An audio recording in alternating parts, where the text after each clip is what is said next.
तो दोस्तों ज्योग्राफी के इस लेक्चर सीरीज में अभी हम लोग फिजिकल ज्योग्राफी को कवर कर रहे हैं। आज हम लोग पढ़ेंगे जो कॉन्टिनेंट्स और ओशन, इनका डिस्ट्रीब्यूशन कैसे हुआ। अगर आप एनसीईआरटी के क्लास 11th के चैप्टर नंबर 4 को देखोगे तो यही सारी चीजें आपको देखने को मिलेंगी। इसके अलावा मैंने कुछ और भी वैल्यू एडिशन किया है। ऐसे क्वेश्चंस जो कॉम्पिटिटिव एग्जाम्स में पूछे गए थे, जो एनसीईआरटी में नहीं दिए गए हैं, उन सभी को भी मैंने इंक्लूड किया है ताकि अगर सवाल पूछे जाएं तो आपसे छूटे ना। दोस्तों शुरुआत करते हैं जियोलॉजिकल टाइम स्केल से। ये क्या होता है? तो जैसा कि नाम से आपको समझ में आ गया होगा, जियोलॉजिकल यानी कि अर्थ लाइक, और टाइम स्केल यानी कि टाइम का स्केल, है ना। तो देखो, अर्थ के फॉर्मेशन के बाद जो जो इम्पोर्टेंट इवेंट्स हुए हैं उन सभी को हम लोगों ने एक टाइम स्केल पे क्लासिफाई किया है। अब इस टाइम स्केल को हम लोगों ने इयॉन्स, एरा, पीरियड, एपॉक, इन सभी में डिवाइड किया है। ठीक है। और कॉम्पिटिटिव एग्जाम्स में इससे सवाल पूछे जाते हैं, लेकिन इसको याद रखना थोड़ा सा पेचीदा काम है। तो इसको याद कैसे रखेंगे? तो देखो, सबसे पहले आप इन मेजर इवेंट्स से familiar हो जाओ, इन सभी को आप जान लो।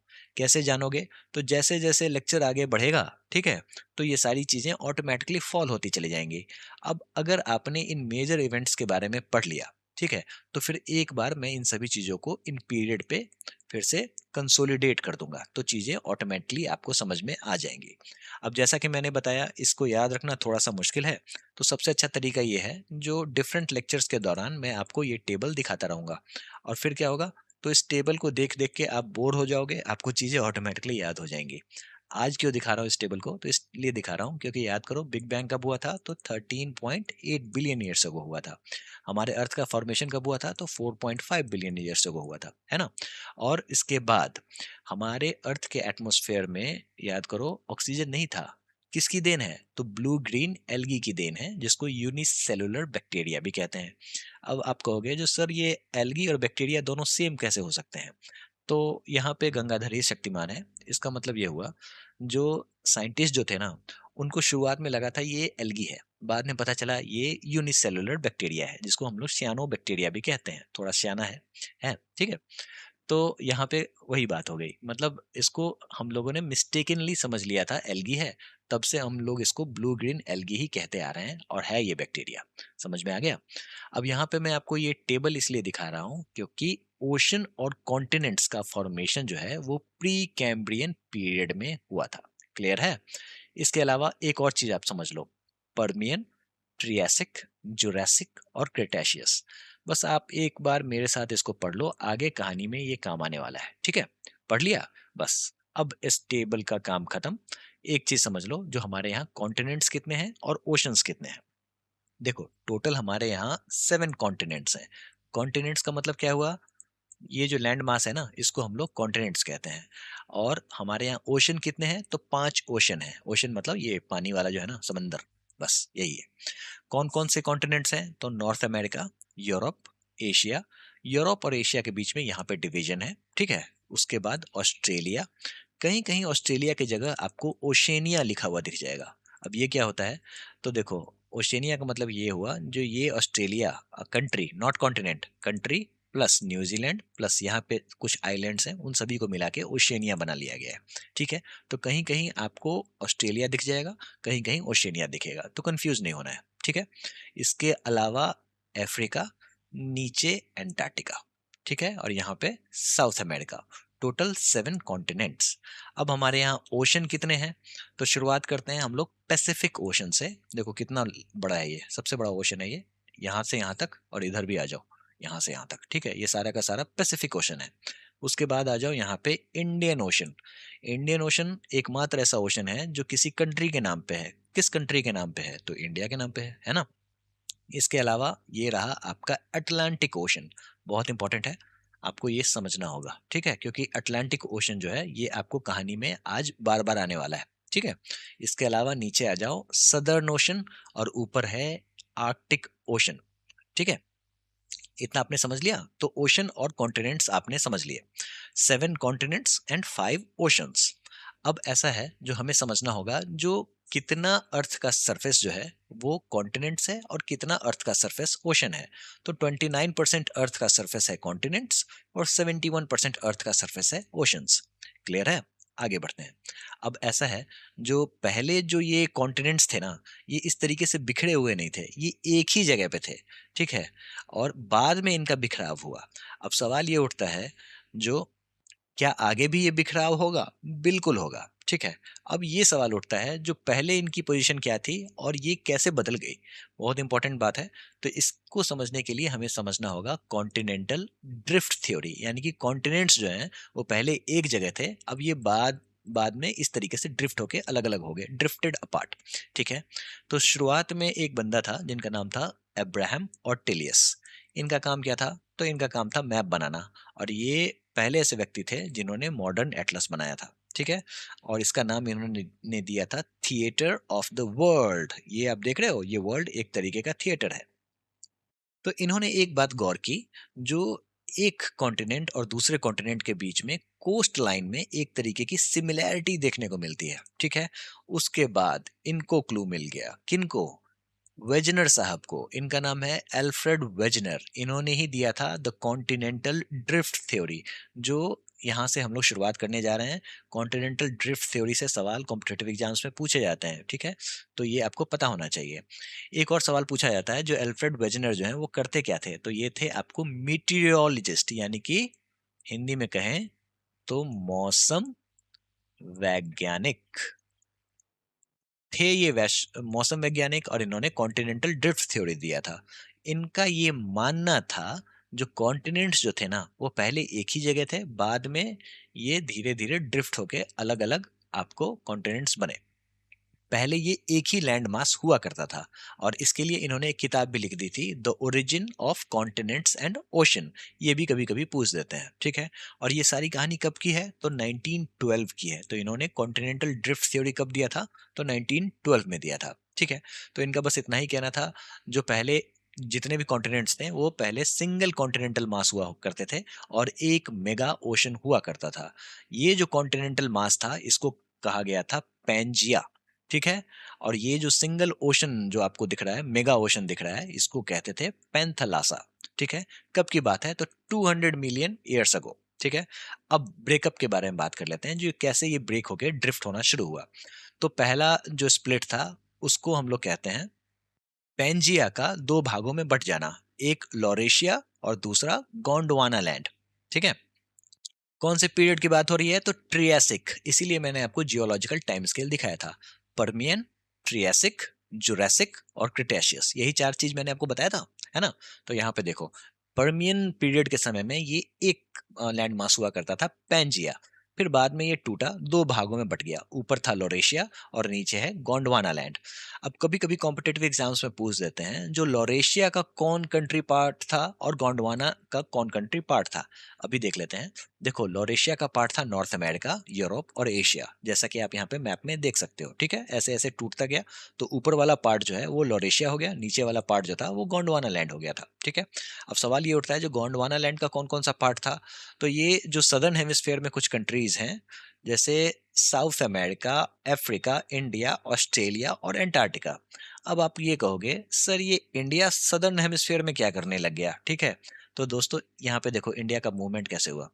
देखो, इंडिया आपको इस तरीके से आगे बढ़ता है, यहाँ से सदर्न हेमिस्फेयर से आगे बढ़ता है, ठीक है? ट्रायसिक पीरियड में यहाँ पहुंच जाता है, फिर जुरासिक पीरियड में यहाँ पहुंच जाता है, और फिर क्रिटेशियस पीरियड में यहाँ पहुंच जाता है, और आज के डेट में यहाँ पे ये एशिया का पार्ट बन गया। समझ में आया? तो इसकी अपनी एक जर्नी है, जो सबसे लास्ट में हम लोग आज देखने वाले हैं, ठीक है? उसके अलावा ये जो ड्रिफ्टिंग हुई है वो कंटिन्यूड थी, और इसके अलावा आज का जो प्रेजेंट डे कॉन्टिनेंट है, वो इस तरीके का आपको देखने को मिलता है। टोटल 7 कॉन्टिनेंट्स हैं। क्लियर है? एक बंदे के बारे में समझ लो। ये जो गोंडवाना लैंड जो वर्ड आया ना, वो इस आदमी के द्वारा दिया गया था। इनका नाम था एडवर्ड सुएस। इन्होंने ही पहली बार गोंडवाना टर्म क्वाइन किया था। और हमारे यहाँ जो गोंड प्रजाति है ना, एक प्रजाति है गोंड, जो सेकंड लार्जेस्ट प्रजाति है आफ्टर भील, उसी के नाम पे ये गोंडवाना पड़ा है, ठीक है? तो एडवर्ड स्वेस ने ही गोंडवाना वर्ड दिया था, कॉइन किया था, और इसके अलावा इन्होंने टेथिस ओशन के बारे में भी बताया था। अब ये टेथिस ओशन कहाँ से आ गया? तो टेथिस ओशन जो है ना, वो यहाँ से आया। देखो, ये जो पेंजिया है, पेंजिया जो फिर से टूटा है, लोरेशिया और गोंडवाना लैंड, इसके बीच में एक ओशन का डेवलपमेंट हुआ जिसको टेथिस सी कहते हैं, ठीक है? क्लियर है? अब एक और चीज समझो, यहाँ पे सवाल ये उठता है, जो हाँ भाई मान लिया जो कॉन्टिनेंटल ड्रिफ्ट हुआ, लेकिन इसके पीछे सबूत क्या है? तो भाई सबूत तो हमें ढूंढना पड़ेगा। तो सबूत एक एक करके ढूंढते हैं। पहला सबूत, जिसका नाम है जिग्सॉ फिट। ये क्या होता है? तो कॉन्टिनेंट्स जो है ना, वो ऐसा लगता है जो मैचिंग है। जैसे अगर आप अफ्रीका और साउथ अमेरिका को इस तरीके से जोड़ दो, जैसे ये दोनों एक पजल की तरह हैं, तो ये आसानी से जुड़ते हुए दिखाई देते हैं यहाँ पे। क्लियर है? इसके अलावा आपको 1964 में एक बुलार्ड का कंप्यूटर प्रोग्राम स्टडी हुआ था, जिसमें इन्होंने क्या किया था, जो 1000 फैदम लाइन के समीप, फैदम मतलब गहराई नापने वाला जो लाइन है उसके बारे में कहा जा रहा है, तो 1000 फैदम लाइन पे ये सारे के सारे परफेक्टली फिट बैठ गए थे। अब ये एनसीईआरटी में स्टेटमेंट दिया गया है तो इंपॉर्टेंट है, क्योंकि अक्सर कॉम्पिटेटिव एग्जाम्स में डायरेक्टली लिफ्टेड स्टेटमेंट से सवाल पूछ देते हैं, तो ये चीज आपको पता होना चाहिए। तो आपने जिग्स ऑफ फिट समझ लिया, तो अब आप एक और चीज समझ लो।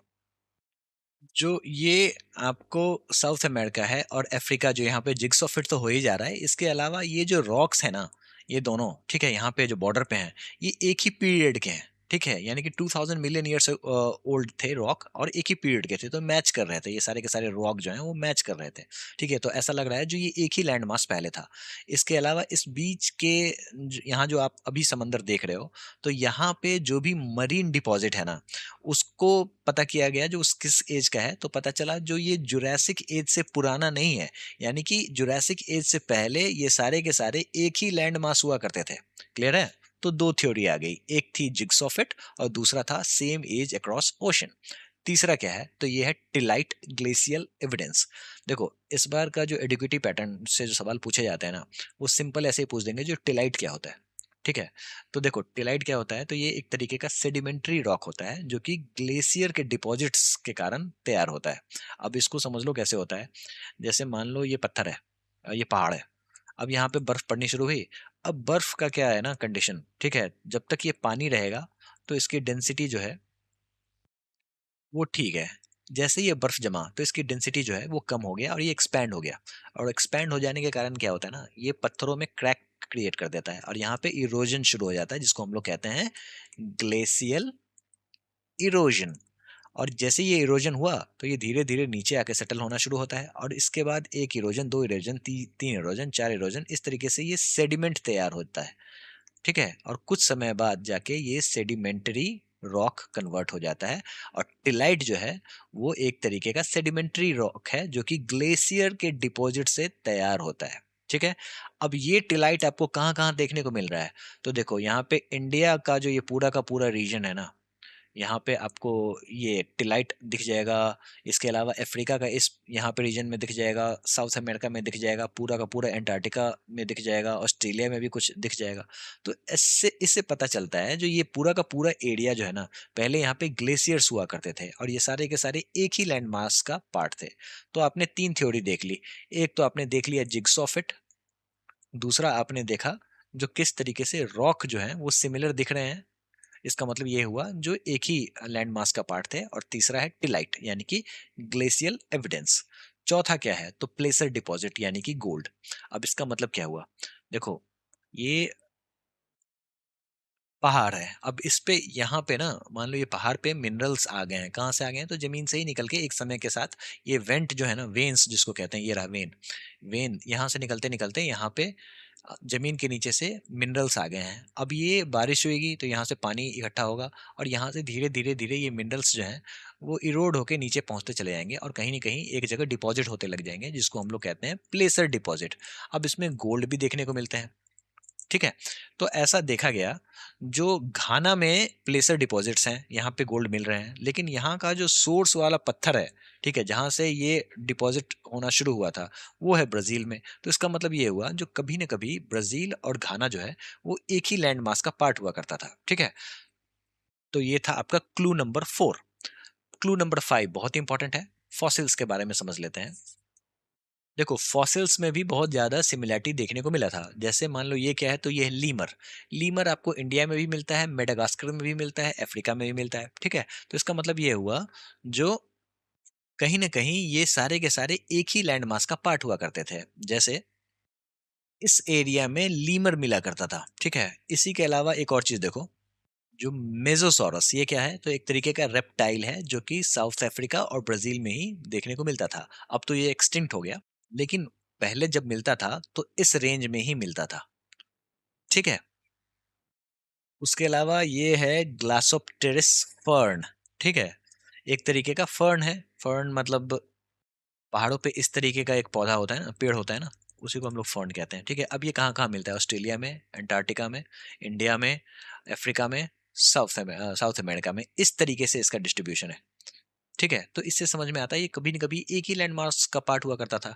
तो ओवरऑल हमें ये पता चला, जो jigsaw fit, rock and of same age, tillite, glacial evidence, placer deposit और डिस्ट्रीब्यूशन ऑफ फॉसिल्स, ये सारे के सारे जो प्रमाण हैं, जो एविडेंस हैं, वो ये बताते हैं जो हमारा जो कॉन्टिनेंट जो है वो ड्रिफ्ट हुआ था, ठीक है। पहले एक ही लैंड मास हुआ करता था, बाद में ये बदल के धीरे धीरे ड्रिफ्ट हुआ। और जो जो एविडेंस हैं वो सभी जगह देखने को मिल रहे हैं, जो कहीं ना कहीं एक डॉट को कनेक्ट कर रहे हैं, है ना। तो चलो, मान लिया जो कॉन्टिनेंट ड्रिफ्ट हो रहा है, ठीक है। लेकिन कैसे? इसके पीछे में फोर्स कौन सा है, बहुत इंपॉर्टेंट है। अब यही सवाल वेजनर से पूछा गया तो इन्होंने दो फोर्स के बारे में बताया। एक था पोलर फ्लीइंग फोर्स और दूसरा था टाइडल फोर्स। उनका ये कहना था जो यही दोनों फोर्स जो है वो कॉन्टिनेंट को मूव करा रहा है। अब पोलर फ्लीइंग फोर्स क्या है? तो देखो, अर्थ का जो रोटेशन हो रहा है ना, ठीक है, इसके अलावा जो इक्वेटर पे जो बल्ज है, ठीक है, उभरा हुआ पार्ट है इक्वेटर पे, ठीक है, ये दोनों मिलके कॉन्टिनेंट्स को इक्वेटर की तरफ खींच रहे हैं। दूसरा ये है जो टाइडल फोर्स, जो टाइड हमारे यहाँ आता है, मतलब हमारी पृथ्वी पे आता है, इसमें मून और सन का बहुत बड़ा योगदान है। इसी के ग्रेविटेशनल पुल के कारण हमारे यहाँ टाइड्स आते हैं, जिसको हम लोग ज्वार और भाटा कहते हैं। अब वेजनर को ऐसा लगता था जो यही टाइडल फोर्स है वो आपको कॉन्टिनेंट्स को भी मूव कर रहा है। लेकिन साइंटिस्ट लोगों ने कहना था जो नहीं, ये सारी की सारी बातें गलत हैं, क्योंकि ये सारे के सारे फोर्स जो हैं वो इनएडिक्वेट हैं जो एक कॉन्टिनेंट को मूव कर दें, ठीक है। तो इस तरीके से तमाम गवाहों और बयानातों को मद्देनजर रखते हुए कॉन्टिनेंटल ड्रिफ्ट थ्योरी को ही गलत कर दिया गया, क्योंकि इसके पीछे में जो फोर्स लगना था वही प्रूव नहीं हो पाया, ठीक है। तो इस तरीके से ये पूरी की पूरी कहानी ही रिजेक्ट हो गई। लेकिन कॉन्टिनेंट तो ड्रिफ्ट हो रहे थे, इसमें कोई दो राय नहीं है, ठीक है। लेकिन कॉन्टिनेंट कैसे ड्रिफ्ट हो रहे थे उसको समझने के लिए हमें पोस्ट ड्रिफ्ट स्टडीज को समझना पड़ेगा और ओशन फ्लोर मैपिंग को भी समझना पड़ेगा। क्यों समझना पड़ेगा? तो देखो, ऐसा है, जो वेजनर भाई साहब ने कहा जो कॉन्टिनेंट्स जो हैं वो ड्रिफ्ट हो रहे हैं, है ना। पहले एक ही लैंड मास था, बाद में ये सारे के सारे कॉन्टिनेंट्स अलग अलग हुए, है ना। तो ये सारी की सारी बातें हो रही हैं सिर्फ कॉन्टिनेंटल एरियाज की। समंदर का क्या, लोगों को पता ही नहीं था जो समंदर के नीचे भी कुछ होता है, कोई चीजें हैं, ठीक है। तो यही कारण है जो साइंटिस्ट सिर्फ फ्लोरा, फौना और डिपॉजिट, इसके बेसिस पे ये कैलकुलेट कर रहे थे जो कॉन्टिनेंट्स जो हैं वो ड्रिफ्ट हो रहे हैं, अलग अलग हो रहे हैं। फिर वर्ल्ड वॉर सेकेंड के समय में सोनार का समय आया। सोनार क्या होता है? तो साउंड नेविगेशन एंड रेंजिंग, इसके बारे में हम लोग समझेंगे। तो उस समय में फिर ओशन फ्लोर का मैपिंग स्टार्ट हुआ, ठीक है। और इस तरीके से हमें ओशन के नीचे क्या है ना, उसको लेके बहुत ही ज़्यादा चीज़ें समझ में आने लगी। और इस तरीके से हम लोगों ने नए नए आयाम तलाशने शुरू किए, नए डायमेंशंस को देखना शुरू किया। और इस बेसिस पे हम लोगों ने ओशन और कॉन्टिनेंट का डिस्ट्रीब्यूशन समझना शुरू किया, ठीक है। अब एक चीज़ आप समझो, यहाँ पे हीट जो है ना ट्रांसफर हो रही है। कैसे ट्रांसफर हो रही है? तो नीचे में आपका गैस बर्नर है, यहाँ से हीट निकल रही है और यहाँ पे पानी उबल रहा है। तो जब भी पानी उबलता है, ठीक है, तो यहाँ का जो पानी का जो मॉलिक्यूल होगा, ठीक है, ये ऊपर उठेगा और फिर आगे जाके यहाँ पे ये डिसेंड करेगा, ठीक है। इसको हम लोग कहते हैं राइजिंग लिंग और इसको कहते हैं डिसेंडिंग लेब। यानी कि लिक्विड में जो हीट ट्रांसफर हो रहा है वो कन्वेक्शन के कारण हो रहा है, इसी को हम लोग कहते हैं कन्वेक्शन। क्लियर है? इतना आपको पता होना चाहिए। वैसे इन सभी चीजों को हम लोग फिजिक्स में पढ़ेंगे। लॉजिक इसके पीछे में क्या है? तो जो पानी गर्म हो जाएगा वो हॉट हो जाने के कारण कम डेंसर होगा, ये ऊपर उठेगा। और जो पानी इस हॉट वाटर के कंपेरेटिवली ठंडा रहेगा वो नीचे डिसेंड करेगा, ठीक है। बस इतनी ही कहानी है, इसी बेसिस पे कन्वेक्शन होता है, ठीक है। इसी को लेके पहुंच गए आर्थर होम्स और इन्होंने कन्वेक्शनल करंट थ्योरी दे डाली। इनके बारे में शायद आपने पहले भी सुना होगा, ये वही रेडियोमेट्रिक डेटिंग वाले बंदे हैं, यानी कि जिन्होंने हमें रेडियोमेट्रिक डेटिंग के बारे में बताया था पिछले लेक्चर में। और ये बहुत इंपॉर्टेंट है, क्योंकि इन्होंने बताया जो हमारे यहाँ कन्वेक्शनल करंट थ्योरी चल रही है, यानी कि पूरी की पूरी पृथ्वी जो है, ये एक स्टैटिक चीज नहीं है जैसा कि वेजनर को लगा था। ये पूरी की पूरी पृथ्वी जो है, ये एक तरीके से मशीन के रूप में काम कर रही है।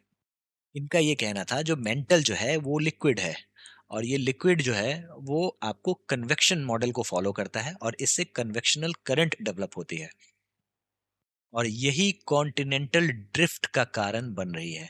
तो यानी कि वेजनर ने बता तो दिया था जो भाई कॉन्टिनेंट्स आपके ड्रिफ्ट हो रहे हैं, लेकिन जब उनसे सबूत मांगा गया तो फिर उन्होंने बता दिया टाइडल फोर्स है, पोलर फ्लीइंग फोर्स है, ये सारी की सारी बातें इनवैलिड हो गई, जो उतना बड़ा फोर्स नहीं है। लेकिन कहीं ना कहीं कॉन्टिनेंट तो ड्रिफ्ट हो रहे थे। अब वो कॉन्टिनेंट ड्रिफ्ट वाली थ्योरी जो है वो धीरे धीरे एक्सेप्टेबल होती जा रही थी। क्यों? क्योंकि आर्थर होम्स ने बताया जो भाई यहाँ पे कन्वेक्शन का खेल हो रहा है। मेंटल यानी कि जमीन के नीचे आपको कन्वेक्शन सेल काम कर रहा है, जो कि कॉन्टिनेंट को ड्रिफ्ट करने में मदद कर रहा है। अब जमीन के नीचे मेंटल के पास इतनी हीट आई कहाँ से? तो सबसे पहली बात, ये रेडियो एक्टिव हीट है, ठीक है? और ये रेडियो एक्टिविटी को पढ़ने में महारत इन्हें हासिल है। यही कारण है इन्होंने रेडियोमेट्रिक डेटिंग भी किया था पिछले वाले लेक्चर में, है ना? तो इन्होंने तुरंत समझ लिया जो यहाँ पे रेडियो एक्टिव हीट का खेल है। इसके अलावा जो बिग बैंग थ्योरी हुई थी, तो उस समय में भी अर्थ ने कुछ हीट अपने पास रख ली थी, है ना? तो वो हीट जो है आज भी इस कन्वेक्शन सेल को रन करने में मदद कर रहा है। यानी कि इवोल्यूशन फेज के समय जो हीट आई थी वो, और ये रेडियो एक्टिव हीट जो है, ये दोनों कंट्रीब्यूट कर रही है अर्थ को कन्वेक्शन सेल को रन करने में। क्लियर है? अब मिलिए इनसे। इनका नाम है मैरी थार्प। अगर दो कंडीशन हो जाते, पहला कंडीशन जो अगर ये इंडियन होती, और दूसरा कंडीशन अक्षय कुमार अगर फीमेल होता, तो इनके ऊपर में मूवी बन जाती। क्यों? क्योंकि इनका योगदान बहुत बड़ा था। क्या योगदान था? तो उससे पहले आप समझो इको कोलेशन क्या होता है। ठीक है? इको कोलेशन नहीं, इको लोकेशन। ये जो चमगादड़ है और ये डॉल्फिन है, ये दोनों कर क्या रहे हैं? तो इको लोकेशन क्या कर रहे हैं? कैसे कर रहे हैं? तो ये साउंड वेव्स प्रोड्यूस करते हैं। ये साउंड वेव्स सामने वाले ऑब्जेक्ट से टकरा के फिर वापस आती है, और इनका ब्रेन सेल इसको रीड करता है और ये बता देते हैं जो ये जो ऑब्जेक्ट है, ये इनसे कितनी दूरी पे है। चमगादड़ भी यही टेक्नोलॉजी इस्तेमाल करता है, डॉल्फिन भी यही टेक्नोलॉजी इस्तेमाल करता है। ये टेक्नोलॉजी हमें पसंद आ गई, तो फिर हमने भी इस्तेमाल करना शुरू कर दिया। हमने क्या किया? हमने समंदर के नीचे साउंड वेव्स भेजना शुरू कर दिया, और इससे हमें पता चला जो सी फ्लोर पे क्या है। तो फिर जब हम लोगों ने इसको अध्ययन करना शुरू किया, तो पता चला कहीं पे बड़े बड़े माउंटेन्स हैं, कहीं पे बड़ी बड़ी खाइयां हैं, ठीक है? और इस टेक्नोलॉजी को हम लोग कहते हैं सोनार, यानी कि sound navigation and ranging. Clear है? यहाँ पे मैरी थार्प का क्या योगदान है? तो देखो ऐसा है ना, जो हमारे यहाँ ही ऐसा नहीं कहा जा सकता जो पुरुष प्रधान सोसाइटी है। पहले आपको पूरे वर्ल्ड में पुरुष लोग जो थे ना, वही प्रधानता हासिल करके बैठे थे। इसका मतलब क्या हुआ? तो इनको समंदर में जाने की इजाज़त नहीं थी, लेकिन ये कहीं पे भी एक अपने ऑफिस में बैठ के यहाँ पे मैप बना रही थी। और ये जो बंदा दिख रहा है आपको, इनका नाम है ब्रूस हीजिन। ये क्या कर रहा था? तो ये सोनार से डेटा लेकर आता था और इनको बताता था, और इन्होंने फिर मैपिंग करना शुरू किया। तो इससे हमें क्या फायदा मिला? तो इससे हमें फायदा ये मिला, जो मैरी थार्प ने वो चीज खोज निकाली जो आज के डेट में एक रेवोल्यूशन साबित हुआ। उन्होंने इस रिज के बारे में हमें बताया। ठीक है? और पहली बार इसको ढूंढा गया था, तो इसीलिए इसका नाम दिया गया था मिड ओशेनिक रिज। कहाँ पे मिला था? तो अटलांटिक ओशन में मिला था। ठीक है? और ये ठीक मिड ओशन में था, इसलिए इसका नाम है मिड ओशेनिक रिज। बाद में और भी जगह मिला, ठीक है? लेकिन इसका नाम तब तक पड़ चुका था मिड ओशेनिक रिज। यही कारण है जो इसको हम लोग मिड ओशेनिक रिज कहते हैं, और इन सभी रिजेस को भी मिड ओशेनिक रिज ही कहते हैं। लेकिन असलियत में मिड ओशेनिक रिज यही रहा, क्योंकि सिर्फ यही है जो मिड ओशन में है, बाकी और भी जगह इसका डिस्ट्रीब्यूशन है। तो इसका फ़ायदा क्या हुआ? इसका फ़ायदा ये हुआ, जहाँ पे वेजेनर की थ्योरी जो है वो सिर्फ़ और सिर्फ़ कॉन्टिनेंट पे ही टिक गई थी, ठीक है? उससे आगे बढ़ ही नहीं पा रही थी। अब हम लोग सी फ्लोर के बारे में डिस्कस करना शुरू कर दिए थे। कॉन्टिनेंट तो एक छोटा-सा हिस्सा है, 71% तो ओशन है। इस ओशन के नीचे भी अपनी एक टोपोग्राफ़ी है। कहीं बड़े-बड़े माउंटेन्स हैं, कहीं-कहीं गहरी-गहरी खाइयाँ हैं। उसके बारे में कौन बताएगा? तुम्हें कॉन्टिनेंट्स दिख रहा है, तुम सिर्फ कॉन्टिनेंट्स के ड्रिफ्टिंग की बात कर रहे हो। यहाँ पे पूरा का पूरा ओशन ही ड्रिफ्ट कर रहा है। और ये सारे के सारे रिफ्ट जो हैं वो एक्टिव हैं, यहाँ पे अर्थक्वेक्स आते हैं, ठीक है। और इन सभी चीज़ों को सोच समझ के एक बात रखी गई, जो अब कॉन्टिनेंटल ड्रिफ्ट से काम नहीं चलेगा, हमें प्लेट टेक्टोनिक्स के बारे में समझना होगा। किसने ये खेल खेला था? तो ये सारा खेल इन्होंने खेला था, मारी थार्प ने खेला था। इन्होंने ही इस चीज़ को रिवॉल्यूशनाइज़ किया था। समझ में आया? तो किसी पेंटर ने आपको ये इमेज बनाई थी और ये सारा का सारा इनपुट मैरी थार्प के द्वारा दिया गया था, और पता चला जो हमारा जो अर्थ आपको दिख रहा है वो इस तरीके का दिख रहा है, ठीक है। तो फिर चलिए ओशन फ्लोर में क्या क्या होता है उन सभी चीज़ों को देखते हैं। सबसे पहली बात, ओशन फ्लोर जो है वो कोई फ्लैट प्लेन नहीं है, इसमें बहुत सारे पहाड़ और गड्ढे हैं, क्लियर है। इसके अलावा बड़े बड़े माउंटेन रेंजेस हैं जमीन के अंदर में। ऐसे ऐसे पर्वत हैं जो कि माउंट एवरेस्ट को भी पीछे छोड़ दें। दोस्तों, पिछले लेक्चर में मैंने एक वॉल्केनिक माउंटेन के बारे में बताया था, मौना की। अब मौना की जो है ना, वो जमीन के ऊपर में इतना बड़ा तो है ही है, लेकिन समंदर में अगर नापा जाए तो ये इतना बड़ा है जो माउंट एवरेस्ट को भी पीछे छोड़ देगा, ठीक है। तो ऐसे माउंटेन रेंजेस आपको समंदर के अंदर भी देखने को मिल जाते हैं। इसके अलावा ऐसी ऐसी गहरी खाइयाँ, ठीक है, देखो यहाँ पे जो इमेज में दिख रहा है ना आपको, ये गहरी गहरी खाइयाँ हैं। इसके अलावा मिड ओशनिक रिजेस, ठीक है, यहाँ पे आपको वॉल्केनिक इरप्शंस होते हैं। क्यों होते हैं यहाँ पे? जो भी रिजेस हैं वो क्या हैं, कि यहाँ पे क्यों वॉल्केनिक इरप्शंस होते हैं, वो हम लोग आगे समझेंगे। जब हम लोगों ने ओशन के क्रस्ट को स्टडी किया तो एक बात पता चला, जो भाई जितने भी ओशनिक रॉक्स हैं ना, वो बहुत ही ज़्यादा यंगर हैं age compare to continental rocks. बहुत इंपॉर्टेंट पॉइंट है, ये समझना होगा। जितने भी ओशनिक रॉक्स हैं वो हैं आपको 200 मिलियन ईयर्स के आसपास, ठीक है। कॉन्टिनेंटल रॉक्स कितने हैं? तो फिर 3200 मिलियन ईयर्स के आसपास हैं।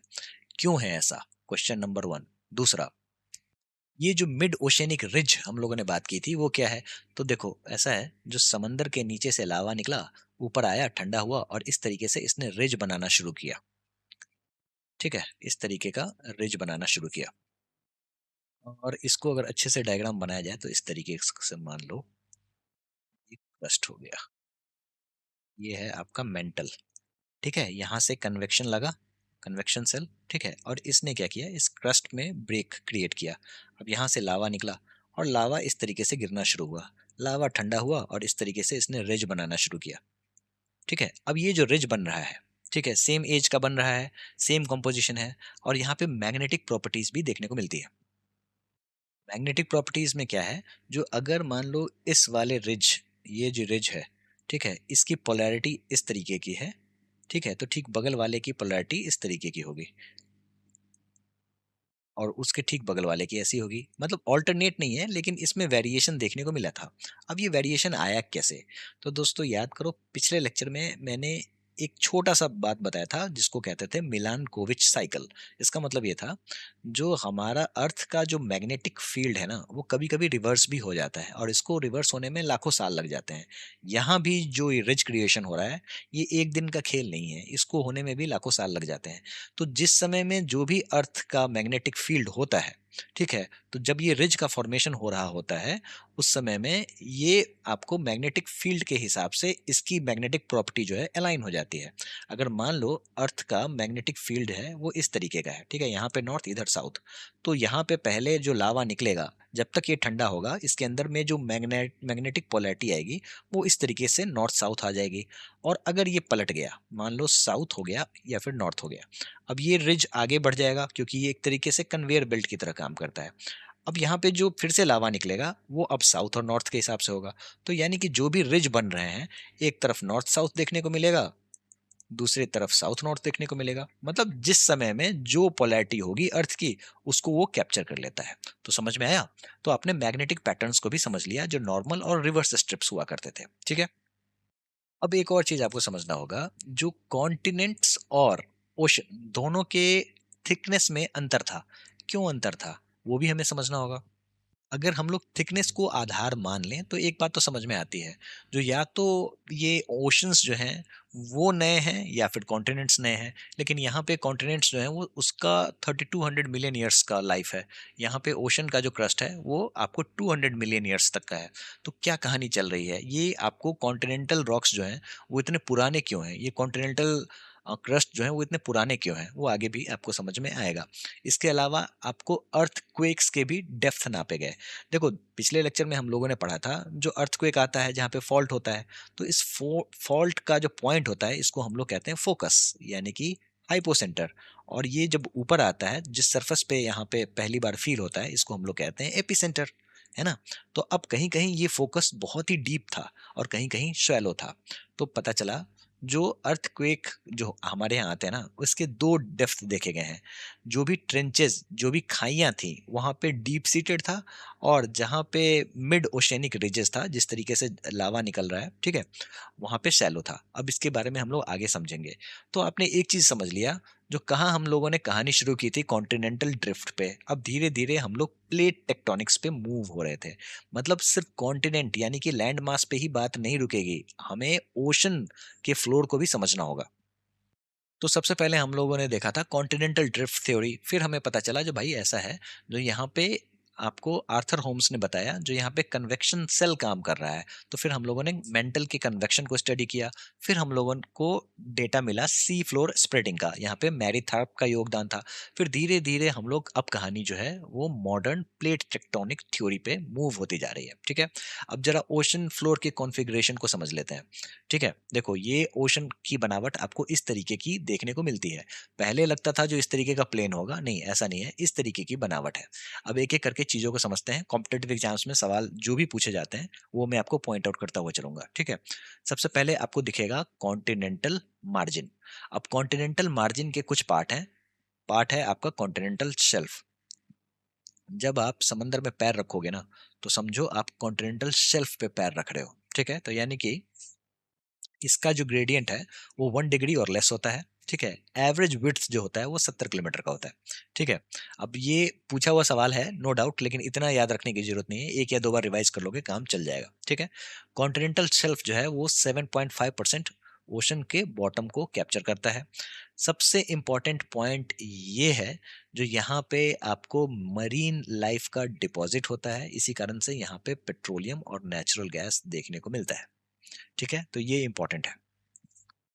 अब सवाल ये उठता है जो भाई यहाँ पे ही क्यों मरीन लाइफ का डिपॉजिट हो रहा है, सभी जगह तो हो सकते हैं ना। तो इसके लिए हमारे सूर्य भगवान जिम्मेदार हैं। इनकी रोशनी जहाँ तक पेनिट्रेट करेगी वहाँ पे आपको मरीन लाइफ जो है वहाँ पे ज़्यादा मात्रा में पाए जाते हैं, ठीक है। तो यहाँ पे ही इनका सेडिमेंट हो जाता है, यहीं पे मर के यहीं पे दफन हो जाते हैं और बाद में क्रूड ऑयल में बदल जाते हैं। तो फिर हमारे यहाँ जितना भी क्रूड ऑयल का एक्सट्रैक्शन होता है वो इसी एरिया में होता है, ठीक है। अब जैसे हमारे भारत में है बॉम्बे हाई, कॉन्टिनेंटल शेल्फ पे है, समझ में आ रहा है। बॉम्बे हाई कहाँ पे है, तो बॉम्बे के पास में है, कॉन्टिनेंटल शेल्फ में है, ठीक है। जहाँ से हम लोग क्रूड ऑयल को समंदर से निकालते हैं। तो कभी कभी कॉम्पिटेटिव एग्जाम्स में ये पूछ देते हैं। तो कॉन्टिनेंटल शेल्फ के बारे में आपने समझ लिया, ठीक है। अब इसके अलावा एक और चीज समझो। देखो यहाँ से नदी आ रही है तो नदी जो आएगी ना तो फिर पानी अपना रास्ता खुद बनाती है।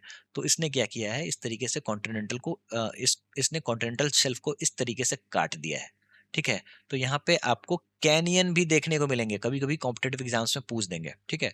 तो ये कैनियन कहाँ देखने को मिलेंगे, तो शेल्फ में ही नदी रास्ता काट के बनाती है, तो इसको हम लोग कैनियन कहते हैं। अब यहाँ पे नदी ने काट दिया, अब ये जो यहाँ से जो सेडिमेंट है वो यहाँ पे डिपॉजिट हो जा रहा है, ठीक है। तो यहाँ पे फैन का क्रिएशन हो जा रहा है, ठीक है। तो छोटी मोटी बात है लेकिन ये आपको समझना होगा, ठीक है। अब चलिए हम लोग समझते हैं कॉन्टिनेंटल स्लोप। अब शेल्फ के बाद आता है इस तरीके का स्लोप। ये 200 से 3000 मीटर तक का होता है। ये सवाल इस बार के एसएससी के किसी भी एग्जाम में आया था, शायद जेईई वगैरह में आया होगा, ठीक है। किसी भी एग्जाम में आया था वो मैंने देखा था इसलिए मैंने इंक्लूड किया है। अब ये जो कैनियन जो मैंने अभी आपको बताया था इसकी लंबाई जो है वो यहाँ तक होगी, कॉन्टिनेंटल स्लोप तक होगी, ठीक है। और ये कैनियन जो है ये जो धरती पे जो कैनियन है, ठीक है, जैसे for example grand canyon USA में है, उससे भी गहरा है। और इस कैनियन का डिपॉजिट जो है वो फैन लाइक पैटर्न बनाता है। इंपॉर्टेंट एक और समझ लो, कॉन्टिनेंटल राइज। तो इस तरीके से आपने स्लोप देखा, उसके बाद सीधा, नहीं पहले शेल्फ देखा फिर स्लोप देखा, ठीक है। अब आप देखोगे इस तरीके का कॉन्टिनेंटल राइज। ये क्या होता है, तो इसका ग्रेडियंट 0.5 से 1% तक का होता है, ठीक है। ये एक तरीके का ट्रांजिशन है स्लोप और एबिसल प्लेन के बीच में, ठीक है। स्मूथ होता है, रिलेटिवली फ्लैट होता है, जैसा कि आप यहाँ पे इमेज में देख सकते हो। फिर आता है एबिसल प्लेन्स। एबिसल का मतलब समझाओ डीप इन द ओशन। इस तरीके का प्लेन दिख जाएगा, यहाँ पे आप क्रिकेट भी खेल सकते हो, इतना ज़्यादा प्लेन आपको देखने को मिल जाएगा और ये बहुत किलोमीटर तक फैला हुआ है। तो जितने भी कॉन्टिनेंट्स के सेडिमेंट्स होते हैं वो यहीं पे आके डिपॉजिट होते हैं। अब ये क्या है ब्लैक ब्लैक, तो इसको हम लोग कहते हैं पॉली मेटेलिक नोड्यूल। ये क्या होता है, तो ये समझो हमारे यहाँ जो पृथ्वी पे मैंगनीज मिलता है ना, उससे बहुत ही ज़्यादा मात्रा में ये ओशन में मिलता है। अब सरकार चाहती है जो इसको यहाँ से निकालें और इसका इस्तेमाल कर सकें। ठीक है, तो इसके लिए अलग अलग इन्होंने नीतियाँ बनाई हुई हैं जहाँ से ये लोग एबिसल प्लेन से जाके पॉलीमेटेलिक नोड्यूल को कलेक्ट करें। तो पॉलीमेटेलिक नोड्यूल ये वर्ड आप समझ लेना बस। दोस्तों अब वक्त आ गया है जो हम लोग मिड ओशियनिक रिज को और भी ज्यादा इज्जत दें और इसको अच्छे से पढ़ें, ठीक है, क्योंकि ये है कहानी का मेन पॉइंट। ठीक है, मिड ओशियनिक रिज कैसे होता है वो आपने समझ लिया होगा। जो देखो ये है अपना ओशियनिक क्रस्ट, ठीक है, और नीचे आपका ये जो मेंटल है, एस्थेनोस्फेयर मेंटल है, ठीक है, यही मैग्मा बाहर निकल के लावा बनता है और यही ठंडा होता है और ये एक तरीके से रिज का फॉर्मेशन करता है इस तरीके का। ठीक है, और इस चीज को हम लोग कहते हैं सी फ्लोर स्प्रेडिंग। क्लियर है? और इस तरीके का ये हमारा डायग्राम बनाकर देता है हमें। ठीक है, अब समझते हैं जो ये मिड ओशनिक रिज होता क्या है, पॉइंट वाइज हर चीजों को अच्छे से समझेंगे। सबसे पहली बात, ये एक तरीके से अंडर वाटर माउंटेन चेन बना के देता है और ये हो रहा है क्यों, क्योंकि प्लेट जो है वो डाइवर्ज कर रही है, यानी कि दूर जा रही हैं। इस मूवमेंट को हम लोग कहते हैं डाइवर्जिंग प्लेट बाउंड्री, जो यहाँ से चीजें डाइवर्ज हो रही हैं दोनों डायरेक्शन में। ठीक है, इसके बारे में हम लोग आगे बात करेंगे। अब ये प्लेट क्या होती हैं आगे आपको पता चलेगा, जब हम लोग प्लेट टेक्टोनिक्स में घुस जाएंगे तब आपको अच्छे से समझ में आएगा। बस आप समझ लो जो ये प्लेट जो है वो अपार्ट मूव अपार्ट कर रही हैं। ठीक है, मैग्मा अंदर से निकल रहा है और सॉलिडिफाई हो रहा है और इस तरीके से नए ओशन क्रस्ट का निर्माण हो रहा है और इसी को हम लोग सी फ्लोर स्प्रेडिंग कहते हैं। ये बात आपने समझ ली। ठीक है, इसके अलावा हैरी थार्प ने बताया जो ये एक सेंट्रल रिफ्ट वैली बनाती है, ठीक है, फ्लैंक्ड बाय एलिवेटेड रिजेस। इसका मतलब क्या हुआ वो समझते हैं। ठीक है, देखो ये है आपका एस्थेनोस्फेयर। स्टेनोस्फेयर, यहाँ से अपना मैग्मा ऊपर जाएगा, इस तरीके से एक कन्वेयर बेल्ट की तरह काम करता है। ठीक है, ये है इसका राइजिंग लिम्ब, मतलब यहाँ से मैग्मा ऊपर उठ रहा है, और ये है डिसेंडिंग लिम्ब, डिसेंडिंग लिम्ब। ठीक है, क्लियर है? तो ये एक तरीके से कन्वेक्शन यहाँ पे चालू है। इतना समझ में आ गया? अब ये जो है ना, यहाँ से मैग्मा बाहर निकला, बाहर निकला तो धीरे धीरे यहाँ पे हो रहा है सी फ्लोर, अरे भाई, सी फ्लोर स्प्रेडिंग। क्लियर है?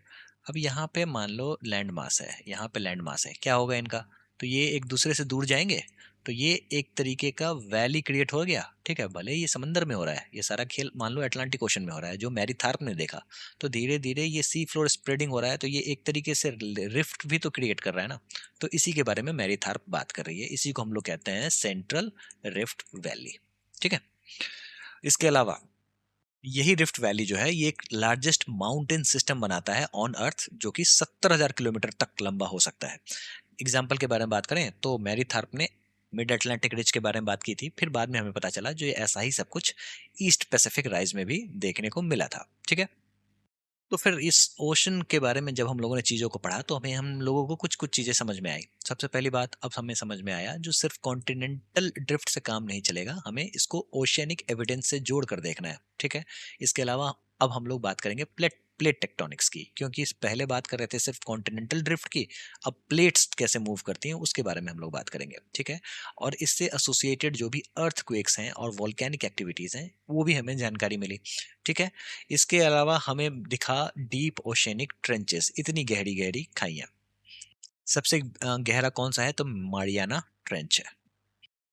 मारियाना ट्रेंच में सबसे गहरा कौन सा है, तो देखो ये अगर मान लो इस तरीके से ट्रेंच है, ठीक है, तो सबसे जो डीपेस्ट पॉइंट है ना, इसको हम लोग कहते हैं चैलेंजर डीप। कितना गहरा है, तो लगभग, ठीक है, अब ये मत कोट कर देना जो सर आपने गलत बताया, लगभग 11,000 फीट का है। ठीक है, सॉरी, मीटर का है। ठीक है, और अगर एग्जैक्ट कहें तो 10,980 समथिंग है। ठीक है, 84 होगा शायद। ठीक है, इसके अलावा पेरुचिली ट्रेंचेस हैं, यहाँ पे 32 ट्रेंचेस देखने को मिल जाएंगे। हमारे भारत के पास भी एक ट्रेंच है जिसको हम लोग कहते हैं जावा ट्रेंच, यहाँ पे 6 ट्रेंचेस हैं, हम लोग देखेंगे आगे, ठीक है। अब ये ट्रेंच क्यों पढ़ रहे हैं हम लोग, ठीक है, क्यों फोकस किया जा रहा है ट्रेंच?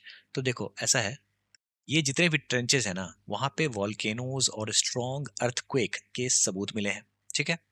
यहीं पे आपको आइलैंड आर्क्स भी देखने को मिले हैं, स्लोप के बेसिस भी मिले हैं। अब ये क्या होते हैं आइलैंड आर्क्स, ठीक है, और यहाँ पे अर्थक्वेक और वॉल्केनोस क्यों आ रहे हैं ट्रेंचेस के पास, ये बात भी तो हमें समझनी होगी, ठीक है। तो यहाँ पे सारी की सारी कहानी एक बात हमें बताती है, जब प्लेट टेक्टोनिक्स होगा तो यहाँ पे ट्रेंचेस के आसपास ही सबडक्शन हो रहा होगा।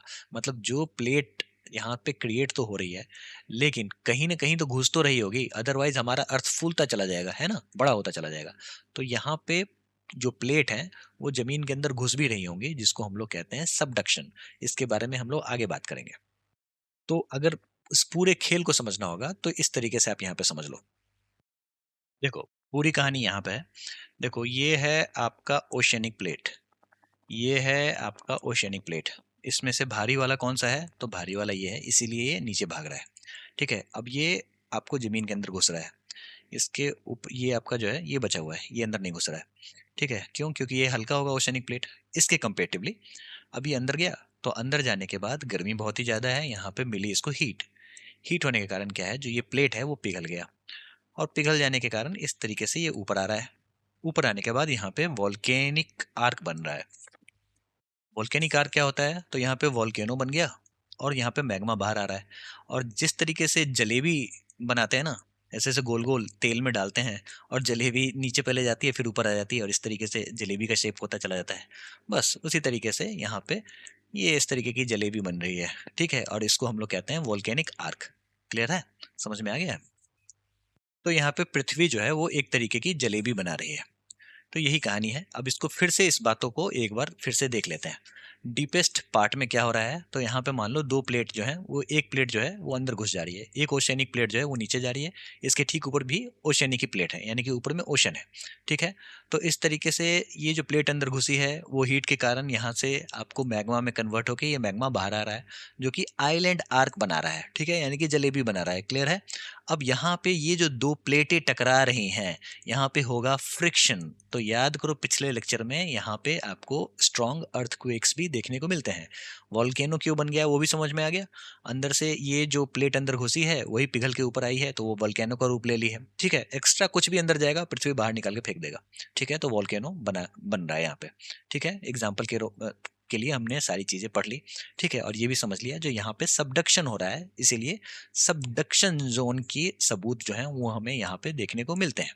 अब आप इस इमेज को देखो, ठीक है। ये क्या है? तो ये है आपका पैसिफिक ओशन, ठीक है। अब ये पैसिफिक ओशन में यहाँ पे आपको ये सारे के सारे ट्रेंचेस हैं, और यहाँ पे आपको वॉल्केनोज भी दिख जाएंगे, ठीक है। ये यहाँ पे सारे के सारे वॉल्केनोज हैं, एक तरीके का रिंग बना हुआ है जिसको हम लोग कहते हैं रिंग ऑफ फायर। तो कभी कभी कॉम्पिटेटिव एग्जाम्स में ये भी पूछ देता है जो ये रिंग ऑफ फायर आपको कहाँ देखने को मिलेगा, ठीक है। तो ये आपको पैसिफिक ओशन में देखने को मिलता है, ठीक है। तो अगर हम लोग कहें तो ज्वालामुखी की ये जो माला बनी है वो कैसे बनी है?